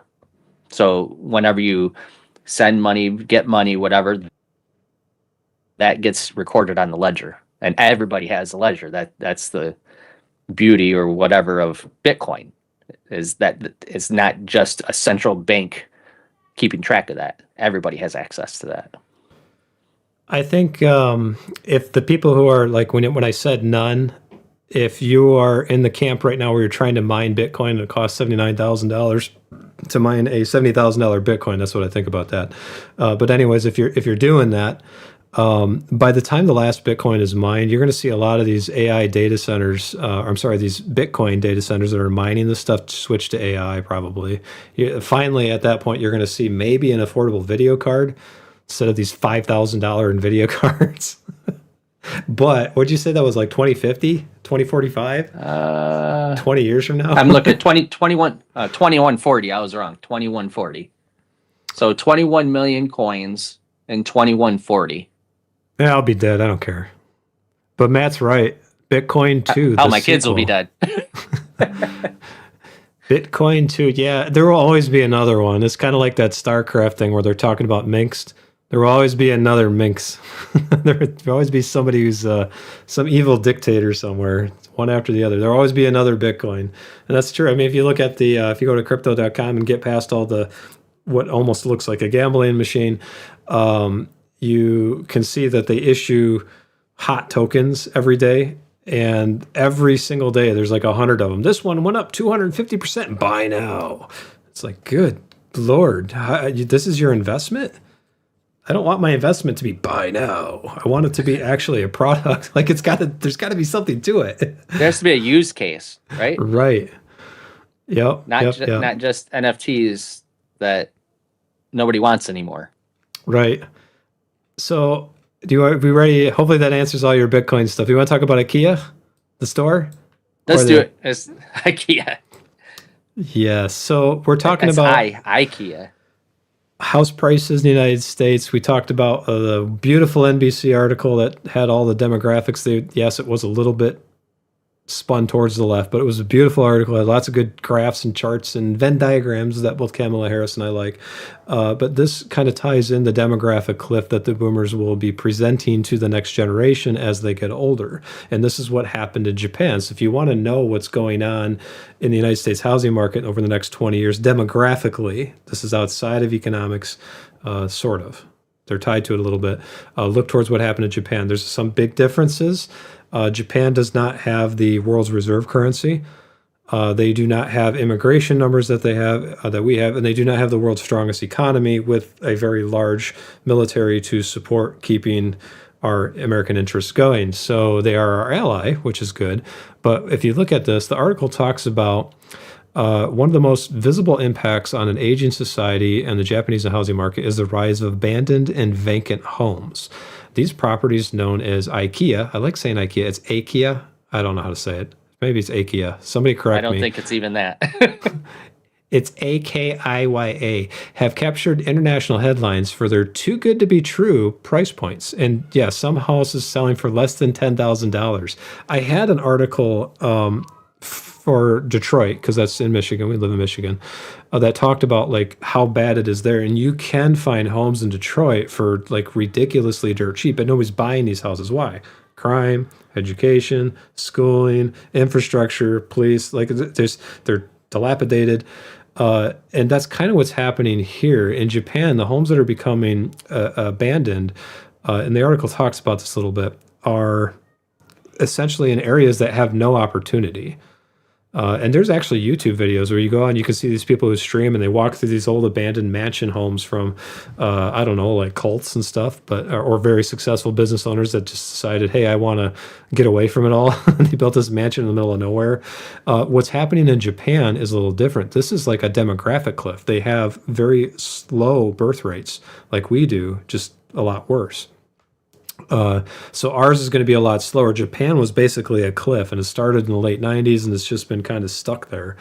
But basically, it says the most recent government estimate put the number of IKEA, I'm going to say IKEA because that sounds like the furniture company, roughly 8.5 million. The Noruma research, and I said that wrong too. Man, I should be a newscaster. A Japanese think tank put it closer to 11 million and predicts that the number of IKEA could exceed 30% of all homes in Japan by 2033. Think about that. Imagine 30% of the homes, if this was the United States, this won't happen because of the shortage anytime soon anyways, 30% of every single home listed is abandoned. Look at Detroit. If you want to see what happens, look at Detroit. Seems like it's time that we should buy a house in Japan. You know, I do like their architecture. They have this thing where you walk through the house, and in the middle of the house, there's this wind tunnel, essentially, to keep the house cool without paying for air conditioning. I think that's pretty cool. It's like a little garden. They've got a name for it. And these are they're rural, so they're like beautiful homes and beautiful landscapes. So just get one on the ocean front, you know? Matt wants me to pronounce it. IKEA. Brian, you said okay. Well, if we're gonna do it, we got to be racist about it, right? So you got it. IKEA. IKEA. Naroma. Naruto. Naruto. Naruto. That's Naruto. IKEA. Sasuke. Yuji. What are you? I don't know. All right. I'm done being racist for a moment. Regarding that culture, since we're on the racist note, they did a study with children in Japanese schools and American schools, and they said, "Hey, why wouldn't you bully your classmate?" And the American students said, "Well, I wouldn't want to get in trouble." They were afraid of getting their wrist slapped or in trouble. Japanese students said because it would hurt the other person. I think that's a pretty strong statement for something they're doing right that we need to kind of figure out in the United States. I'm not sure I like this camera rotating, but there's it's distracting for me. But I think as You're not far supposed to as be watching yourself. But I like to hear myself talk, Brian. I look so pretty. I I look just so want to look pretty. into my own eyes. oh my goodness. No, I think you're right. Like if you're going to buy a home in Japan now in the next 10 years, is a really good time to do it. Just be careful of what China wants because they're taking Now- all the fish. Here's the question: do they have laws? Will they allow outsiders buy? They do, but there's some restrictions. Like Mexico, you can't buy property in Mexico as an American. Why would you want to? Cortel's got your number, man. They're going to pay you a visit. Because there's some beautiful places in Mexico, right? There really are. It's Like the weather's beautiful. Yeah. I wouldn't mind having an oceanfront something or other in Mexico, but you could rent it. They'll let you rent it, lease it, but you can't own. You have to, I think you have to live in Japan for like 7 or 15 years. Like 7 is when you apply, and usually people take 15 years before they can actually own it. But there's a citizenship thing you have to do too, and there's a whole lot of requirements around that. But you can live there. Yeah. Like you okay. said, you can rent it. There we go. So Buy it and rent it. comparing this to the United States, I wasn't trying to start that. I just Googled and pronunciation. Yes, you did. It's all your fault. On the We surface, know you, Matt. You're instigating it. You're an instigator. we need more of those. Bring your friends. Make finance fun. Good luck with that. Anyways, rural America seems to be moving in the opposite direction. Since 2019, demand for rural homes has outpaced urban centers as remote work sparked a search. That's the key there. Remote work sparked a search for affordability. However, Joel Berner warns that this affordability migration may be looming supply shock. As the older population who lives in these homes ages out, there will be a boost to supply that should help counter the demand for rural homes if it continues. Now, that's a good point. What he's probably referring to is immigration and birth rates, and it keeps the prices steady. He says if demand for rural homes slows at the same time that this inventory surge occurs, we could see major price drops in rural zip codes, and we are already in this state starting to see that. Especially if you get out of the major metro areas. For whatever reason, the area that Brian and I live in is the hottest, best housing market as far as real estate sales go in the whole country. It's really weird because I talk about like Texas and Florida and how everything's on fire in all these other states, and you come to our state and everybody that talks is like, why are you talking like that, Tom? It's not happening here. And it's not. It's really... I could sell my house tomorrow for 100% of what I bought it for. Just put it on the market, gone. Yeah, you have to look at because it's regional specific, and I think we're just this retirement community paradise where we live, so that's probably why it is. But we're also outside of Chicago, so us, I think, is because of the school systems are very good where I live. Yep. There's a lot of reasons for that, but overall in the United States, it's not going well. There's a record number of listings. There's a record number of people not buying homes. There's increase of people going delinquent. We still have a huge housing shortage. So the demographic cliff and the housing cliff that Japan surfaced, we have to get through a number of things before that even starts to happen in the United States. Like I said, it's probably going to be flat for a long time. So the article says that. So this is not just me talking. Realtor.com says currently the U.S. Is insulated by a severe housing shortage and, I would contend, construction shortage, which Realtor.com estimates grew to 4 million homes in 2025. Ironically, this is now the biggest challenge in these rural communities as prices have soared and many are no longer affordable to the people who live there. And that's true. In our area, the average household income is far below what anybody can buy a house for, far below. you have to come from out of state to buy a house here, and that's actually what's happening. People are buying from like metro areas that make a lot more than we do. Do you guys think you want to cover that one, Brian? All right, first, Matt, you're right. What you have to understand about Tom is once you come up with something like that, he'll run with it and he'll use it.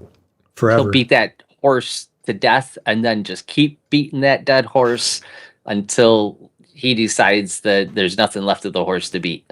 So Midget Fight Club will probably be a thing for, I don't know, the next year or two. What do you think? When do you think you'll drop it? The meat has to be tenderized enough for me to want to eat it.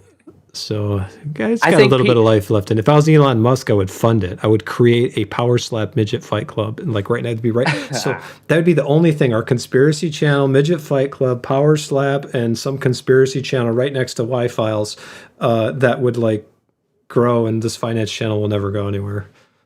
I actually think Peter Dinklage would have to come to his house and slap him. I would buy him dinner for that. If he came and did that, I would buy him dinner because that'd be the only video that goes viral. I'd have to bend over for him. Yeah. You're an angry elf. Okay. I'm done. You're an angry elf. You're an angry elf. Beat the crap out of him, too. Don't do that. I'm fragile. I have a piano. I'll play him a song. So, Matt, you don't have to ever bring it up again. He will. Every single video there's going to be a Midget Fight Club reference. It's because I was picked last in school. You know, you get this complex after a while, and most people who are redneck just buy pickup trucks and jack them up and put big tires on it. But no, I will find the one joke that one person sort of smirked at one time, and I'll run with that because they like me. It was funny. I got validated. Oh, man. Anyways. Okay, so Veye Magi. Do you guys think this war would continue for another month or even longer? Because once this kind starts, okay, I'm gonna read it how it's supposed to be read.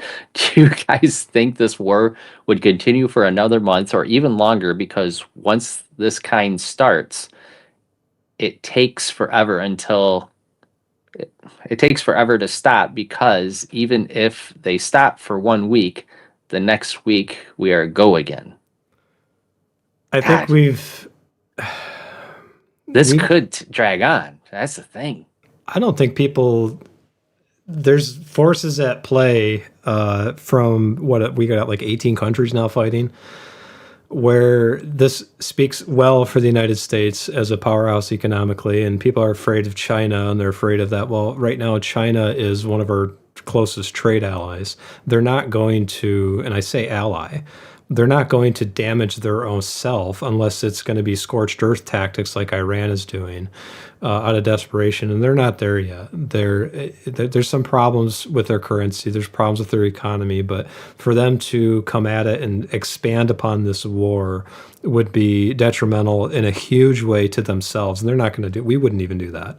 The reason why we're over there is because it's the resource battle and we were being threatened. Like a lot of people don't realize that their threats were real. In fact, I thought about posting, I didn't do it. There's an article in our chat that talks about Iran has actually long-range missiles because it was too controversial. It was a Fox News thing, and it was saying that, you know, the left was saying, oh, they don't have missiles, kind of like Iraq didn't have those chemical warfare weapons.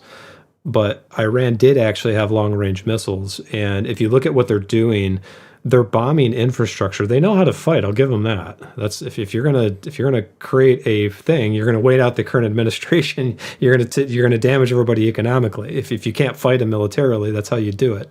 So got to give them some credit for doing that. But I think that as far as like, will this keep happening?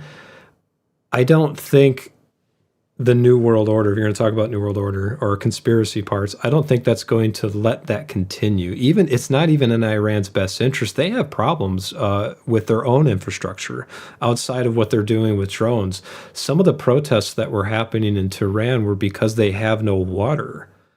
Their electricity was getting shut off. Their internet. yeah, there's a theocracy there that's not a very Christian one, obviously. And keep in mind, even was it 50s to 70 years ago, like within our lifetime or my life, I guess 2 years, I was two.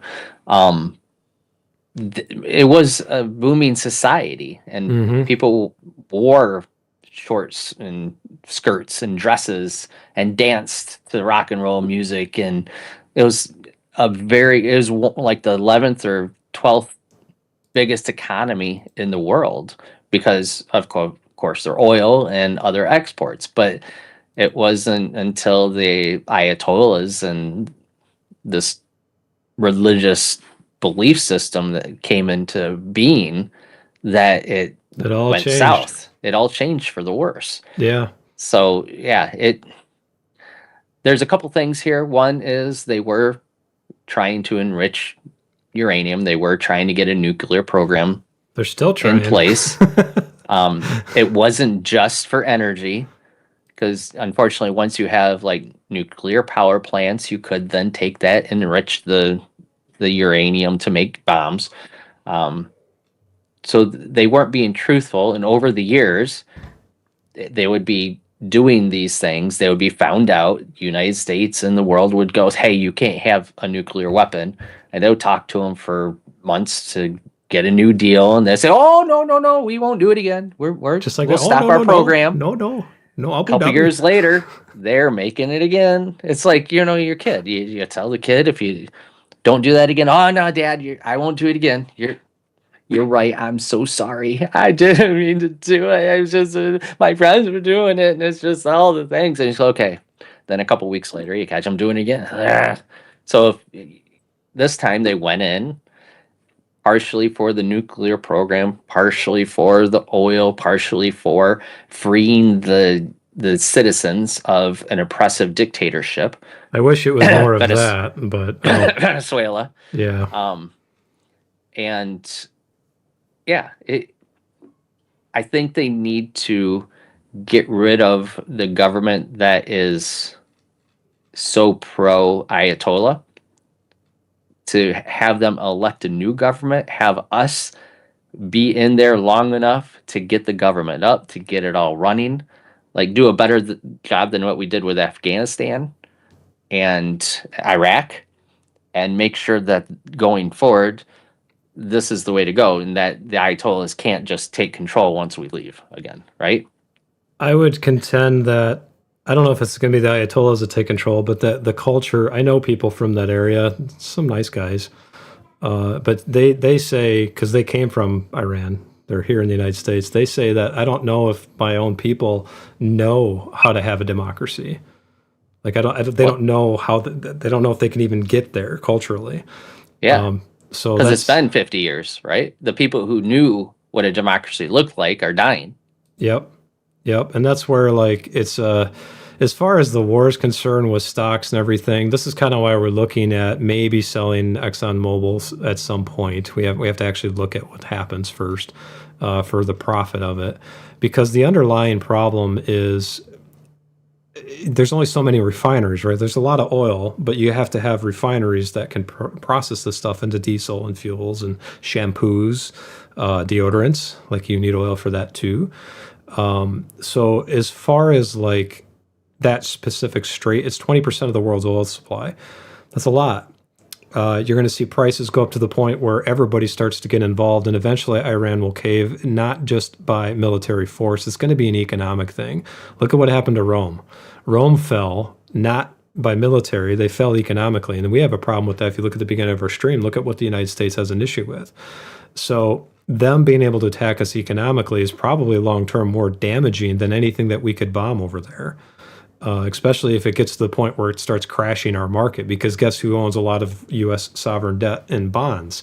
China does. China's not going to want to see their investment get destroyed. So Right. I think there's a lot of countries waiting and watching right now to see what happens. But this being a protracted, prolonged conflict, Iran doesn't have it in them. And we just talked about last week where India has 21 major cities, big cities, 750 million people that could not have clean drinking water this year. Iran is in a worse position right now, not including the conflict, than India is. India at least has a government that's trying to solve some of the 52% of runoff issues they have. Tehran is just like, well, I guess you're going to try to shower and have sand come out of the faucet. So I don't know how long they can sustain it. I hope for the sake of the people there that a solution is found like now, because I would say that water is a bigger problem than us paying, $5 or $6, which is expensive for me, by the way, for a gallon of gas and diesel. I think Americans are not equating macro global economics to the actual people behind the scenes. Like if you have your children starving for food and water, and you're probably not going to, as much as people hated Fauci for a lot of the things he did. I think he's right. Once you start making people suffer, their closely held religious beliefs, if they're not sincere, are going to evaporate. And I think there's going to be some of that happens within Iran. I think there's a lot more conflict that's going on that they're not telling us. And if you want evidence for that, just look at what Trump says every morning. He's like, hey, we've had great talks with Iran. And you go and you look at the Iranian state television, they're like, nope, no, we're not talking to them. No. It's what's happening is he's probably not talking to the people that are currently in charge. He's probably talking to the people that they want to be in charge, and we're just not figuring that out yet. So that's just my thought on that. But I don't know. What do we got here? We've got Spartacus wants us to stay on target. Yeah, quit talking about this, Tom. Get back to stocks. Let's see. I've had some Conagra brands in my portfolio. I've been reinforcing them. Okay. We looked at them recently, didn't we? CAG? Yeah, I think we looked at CAG. Yeah. What did we say about CAG? I can't remember what we said. We said something. Oh, the dividend yield. Holy crap. That's a red flag. They make food, but they can't pay for it. There's your red flag right there. I think... Why'd it go up 39%? My problem with Campbell's Soup, because I think Campbell's Soup is a good opportunity right now too, is tariffs and things like aluminum to make the actual cans create, and the logistics costs of, like we talked about this with UPS, the gallon of gas goes up 1 penny. UPS operational costs just go up $1 million per penny. Think about that for a minute. That Yeah, but affects Market these Edge says companies, avoid too. them. Oh, well, yeah, okay. So we probably like them. We might like them. I heard this would compound the U.S. debt, and I heard that currently U.S. can't even repay the interest alone if the dollar was not globalized, which gives them chance to cut down the debt before it's too late. What I mean is the debt is 38 trillion and the debt interest is, example, 1 trillion, and the yearly revenue is 9. Yeah. So you're right. About that. We talked about that. The interest on the debt is more than or equal to the Department of Defense budget, and it's getting to a part where it's the GDP can't pay for it. I wouldn't bet against the United States, though. You got to look at No. what happens with BRICS and the ability for the underlying financials. You can throw me against AI on this with like China having their ghost cities and their building developers not getting paid. The India has a cultural caste system which was legally abolished but still exists. They've got structural and fundamental problems to this, where the solidity of that foundation is not as robust as the central banking system of the EU and the United States. And as you alluded to, as long as the U.S. is the world's reserve currency, we have basically the ability to print money to combat this, which gives us the opportunity to begin to turn it around and pay it down. Fix it. Yeah, that's going to require some of what Elon Musk was talking about with Doge. That will happen. Otherwise, we're not going to be trusted for the world's reserve currency. It's just a matter of how that happens. Depends on who's in charge. If it even happens. And if it doesn't happen, what you're going to see is some inflation. The debt's going to be devalued. China's going to get mad at us because we made all their loans basically worthless. or their bond purchase is worthless. The same thing happened to Libya. Like Muammar Gaddafi got really pissed off because some of the $13 billion he lost, and he's like, "I'm going to sell gold for the gold bullion," and that would have bankrupted the EU, and we went in there for that. So some of the stuff going on Iran has a little bit to do with that. But as far as the United States not being able to pay that, we can print our own currency, and the world it's the most anchored currency in the world. So I would say that your concern there is not a concern, not yet, anyways. I think your concern is about 20 years too early. And that's assuming worst case scenario. Right. There's still demographic cliffs. Like China is having their one child or two child birth policy. Their birth rate right now is one for every household. So if you go into demographics of just what's happening with like Russia and China and all these other countries that could be competitors to us, look at what's happening right now. We just got through like right here. This is going on in Japan. Let's think about China for a minute. Their birth rate's below one. In order for a country to maintain the birth rate above to maintain just flat, so if you have 100 million people today, next generation you have 100 million, you have to have 2.1 to 2.2. China's at 0.89, I think. So you would have 100 million this generation. Next generation you have 50 million. Or 500 million because they have a billion people over there. Next generation you have 250 million. So GDP is tied to that. Less people can't make more money, in theory. Russia, as a demographic cliff too, they're below 2. They're at like 1.1 something, and they're sending all their young men that can have children off to war. And I saw an article last week where they had 1,700 young men, probably conscripted and didn't want to be there, die in a single day. So you got to look a lot bigger than, oh no, inflation, oh no, the Fed. There's a lot of other forces at play which have a lot more to do with what we're in Iran for. And go ahead, Brian, I know you want to talk. I don't know. I don't remember what I was going to say. Oh, really? Oh, man. I had something, but I let you go. I lost it. I'm sorry. What were we talking about? We were talking about Campbell soup. No, CAG. We were talking about CAG. Okay, yeah. Mm-hmm, Food. mm-hmm. Food's very important. Because if we don't eat, we die. Or we get really trim looking, which I should probably take a note of. Well, that would be the first thing, yeah. We definitely would all lose weight, and then we die. We'd look good before we died. I don't have much left to talk about this week. We're running out of time. So if you guys got one other question, please ask it. Crypto or the dollar can replace the dollar. So also BRICS countries on their way. And what if a few countries announce dropping dollar, which the globalized benefits would disappear? So yeah, they're talking about that. That's one of the things that they were trying to do, that China was trying to do with Russia and Iran and Venezuela, trying to build their dollar up to become the new world's currency, but it failed because they don't have the economy really to back it up, even though I think China has surpassed the United States as the world's largest economy. They Right, did. Tom?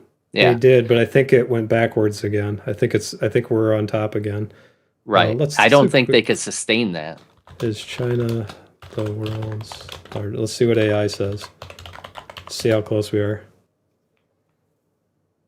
Yeah, there was one metric that passed us and then it went backwards. Yeah. Okay, so national GDP, nominal. We just talked about population with nominal GDP. The United States, now AI can be wrong, and it can be very sure that it's wrong, just like me. The United States remains the world's largest economy, valued at over 30 trillion. China is at 19 trillion. Think about how quickly that stuff swapped. I think it was overall, it passed us. When did they pass us? Let's see what Wikipedia says. That's by GDP. It was overall, I think. No, maybe I'll find out. We'll do this next week. We'll take a look at this next week with you. Just remind me. But I think, like I said, they passed us overall with like one of the measures, and then GDP reversed course. the next few years. So they're saying that China's supposed to pass us, but like I said, if you're cutting your population in half every generation, good luck doing that. Well, with CRISPR, I think they could create a half a child for everybody, right? So I think that's what they need to do. You can pop it up to 1.5. I don't know what that half child's going to look like, but that would at least help with their economy there. It'll be sponsored by Pfizer and brought to you by Monsanto, which is now Bayer. So it'll be a green child with a Bayer Right. logo on it with an arm Yeah. going out of its head because of genome editing, which is organic. It's an organic child. It is. They put that thing back in. They grow that child. It'll be easier to pass out, I guess. Non-GMO childbirth. children. Here we go. Well, China had a problem because they're having too many kids, right? India's, well, that's why they have over 1 billion people. But I think they went too far overcorrecting. Yeah, and think about India when we say the water problem, 750 million people are going to be without access to clean water if our scenario last week comes true. They have 1 billion people. Think about how many of their population are actually economically contributing to GDP. For a minute, that's well, I'm gonna do Tom math for a minute. I was almost at 2/3. That's 3/4 of the population that is below that measure. So nominal GDP and per household contribution to that matters, and China's got a big problem with that right now. Not that I want to see China have problems, but I think people doomsaying about the United States is a little bit overblown. You got to look at the whole world to see what's coming up. India could compete, but India's got structural stuff they have to like fix. Actually, Africa could too if they didn't have all these conflicts and genocide going on. And If they could corruption. get together, yeah. Yeah, like- they just As a big group. too much fighting. Yeah. China's the only one at this point, I think, that has the chance to do it. And if they do, and it does, China becomes the world currency, that does hurt the United States quite a bit. We'll be okay because we still have our technology, our economy, our innovation, our ability to dig ourselves out of that. But I think it would be short-lived with China unless they could come up with some sort of way to create jobs and create the technologies and the research and development and all that instead of just stealing it, right? Yeah, and plus they've got I know it's democratic based, but their way their government functions is, as you said, they steal stuff a lot of times with technology. They've got their own development now too, so it's not just like, oh, they're stealing this stuff. Their electric cars are beyond ours. But I would say that the government does not entice or incentivize individualism. So there's a capitalistic problem there as far as growth is concerned. Spartacus, I have to go in the next few minutes, so I will look at RHI. Here, just put it up real next quick. week. I got him Oh, up. it's right there. Oh, Robert Half. Hmm. They wanted me for a job for a while, but I never actually worked for them. I had a choice between a bear or a tiger. Random question of the day. If you had to choose between fighting a bear to the death or a tiger, with your choice of close quarters medieval weaponry, which would you fight and with what weapon? Well, I'd definitely go with a tiger over a bear. I'm cheating.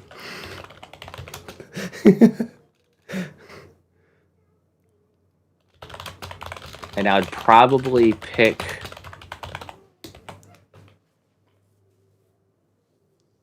some sort of spear. You would If pick a it's spear? close quarters, yeah. It'd be like a spear, javelin, halberd type thing. I would Hi, pick Halberd. a giant steel bubble with little tiny slits in it that you could poke needles through that were poisoned. Yeah. Well, it can't be poison, I don't think. But it would say something that has length to it so I could at least keep the tiger at bay. I mean, a bear would just, it don't care, it would come in and maul you. But a tiger, I think, would try and keep his distance to get the best way to leap on you. Because And if then your I could s- retirement portfolio is not going to survive, then you should at least know how to fight a bear or tiger. Right. So there you go. There's my answer to that. What do you do? You're gonna have AI talk for you? I'm gonna have AI talk. I just told you I get a giant bubble, steel bubble, like an iron bubble, and then like have little slits in it, and I'd poke things through the slits. Oh, you'd fight a bear with a boar spear. That makes sense. That's what the Indians did. So it's going with a spear that I chose. Yeah, this is true.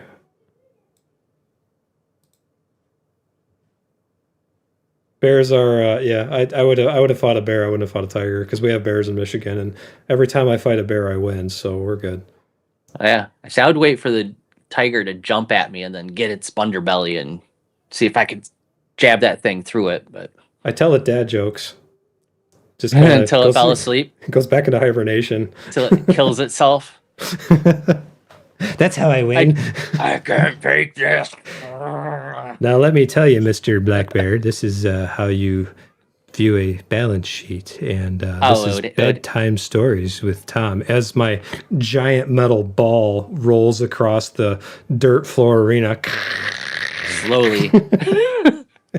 It wouldn't be an average, mundane black bear. Come on. It would have to be a grizzly or something like that. Oh, you caught me. Brown yeah, bear. yeah, okay. But knowing my luck, it would probably be this giant iron dome ball, and it would be really hot outside, so I would just die because it's so hot inside. I would cook, and the bear's like, "Oh, What's that? It smells like bacon. It's already cooked for me. I would find a way to flip it over, and I'm already cooked." No, I'm not one of those. I'm pretty All sure right. I'm not one of those guys. So it's, Why the tiger is more dangerous. oh, it talks about grizzly bear. It does. Bears have more stamina, but are often less explosive than tigers. Anything else we got? I love the idea of having any chance against a bear with any sort. If you encounter a bear on a trail, you gotta like yell and get big. But if you live out in the country and you don't have any kind of like weapon, like a gun, you're pretty much done. They can outrun people. They are surprisingly fast. Like they will close the distance faster than you can shoot your gun, right? Like yes. and it has to be a heavy caliber gun, like a 50 cal. Yeah, you Because little 9 if you shoot 'em with a millimeter is not gonna. Or like a 4.2 or something, it's good. It's just it's gonna gonna make it either mad. bounce off or it's just gonna go in and they're gonna not care. It's like what So what do you think you're doing?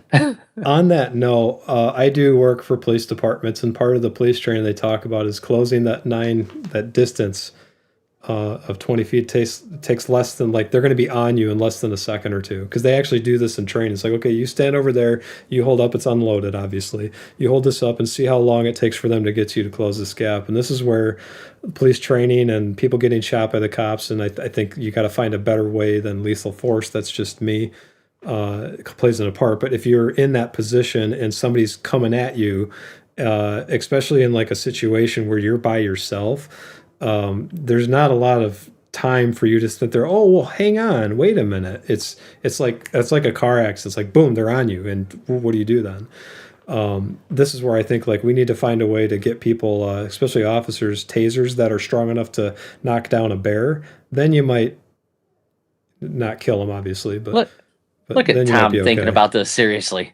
Yeah. See, I'm being serious. Talk about stocks, I don't care. Markets See, crashing, I don't care. Fighting a bear, I'm on it. I got this. He's We got allowing this. both of us to team up against whichever you choose. So team up against the bear, and Tom gets to be the bait.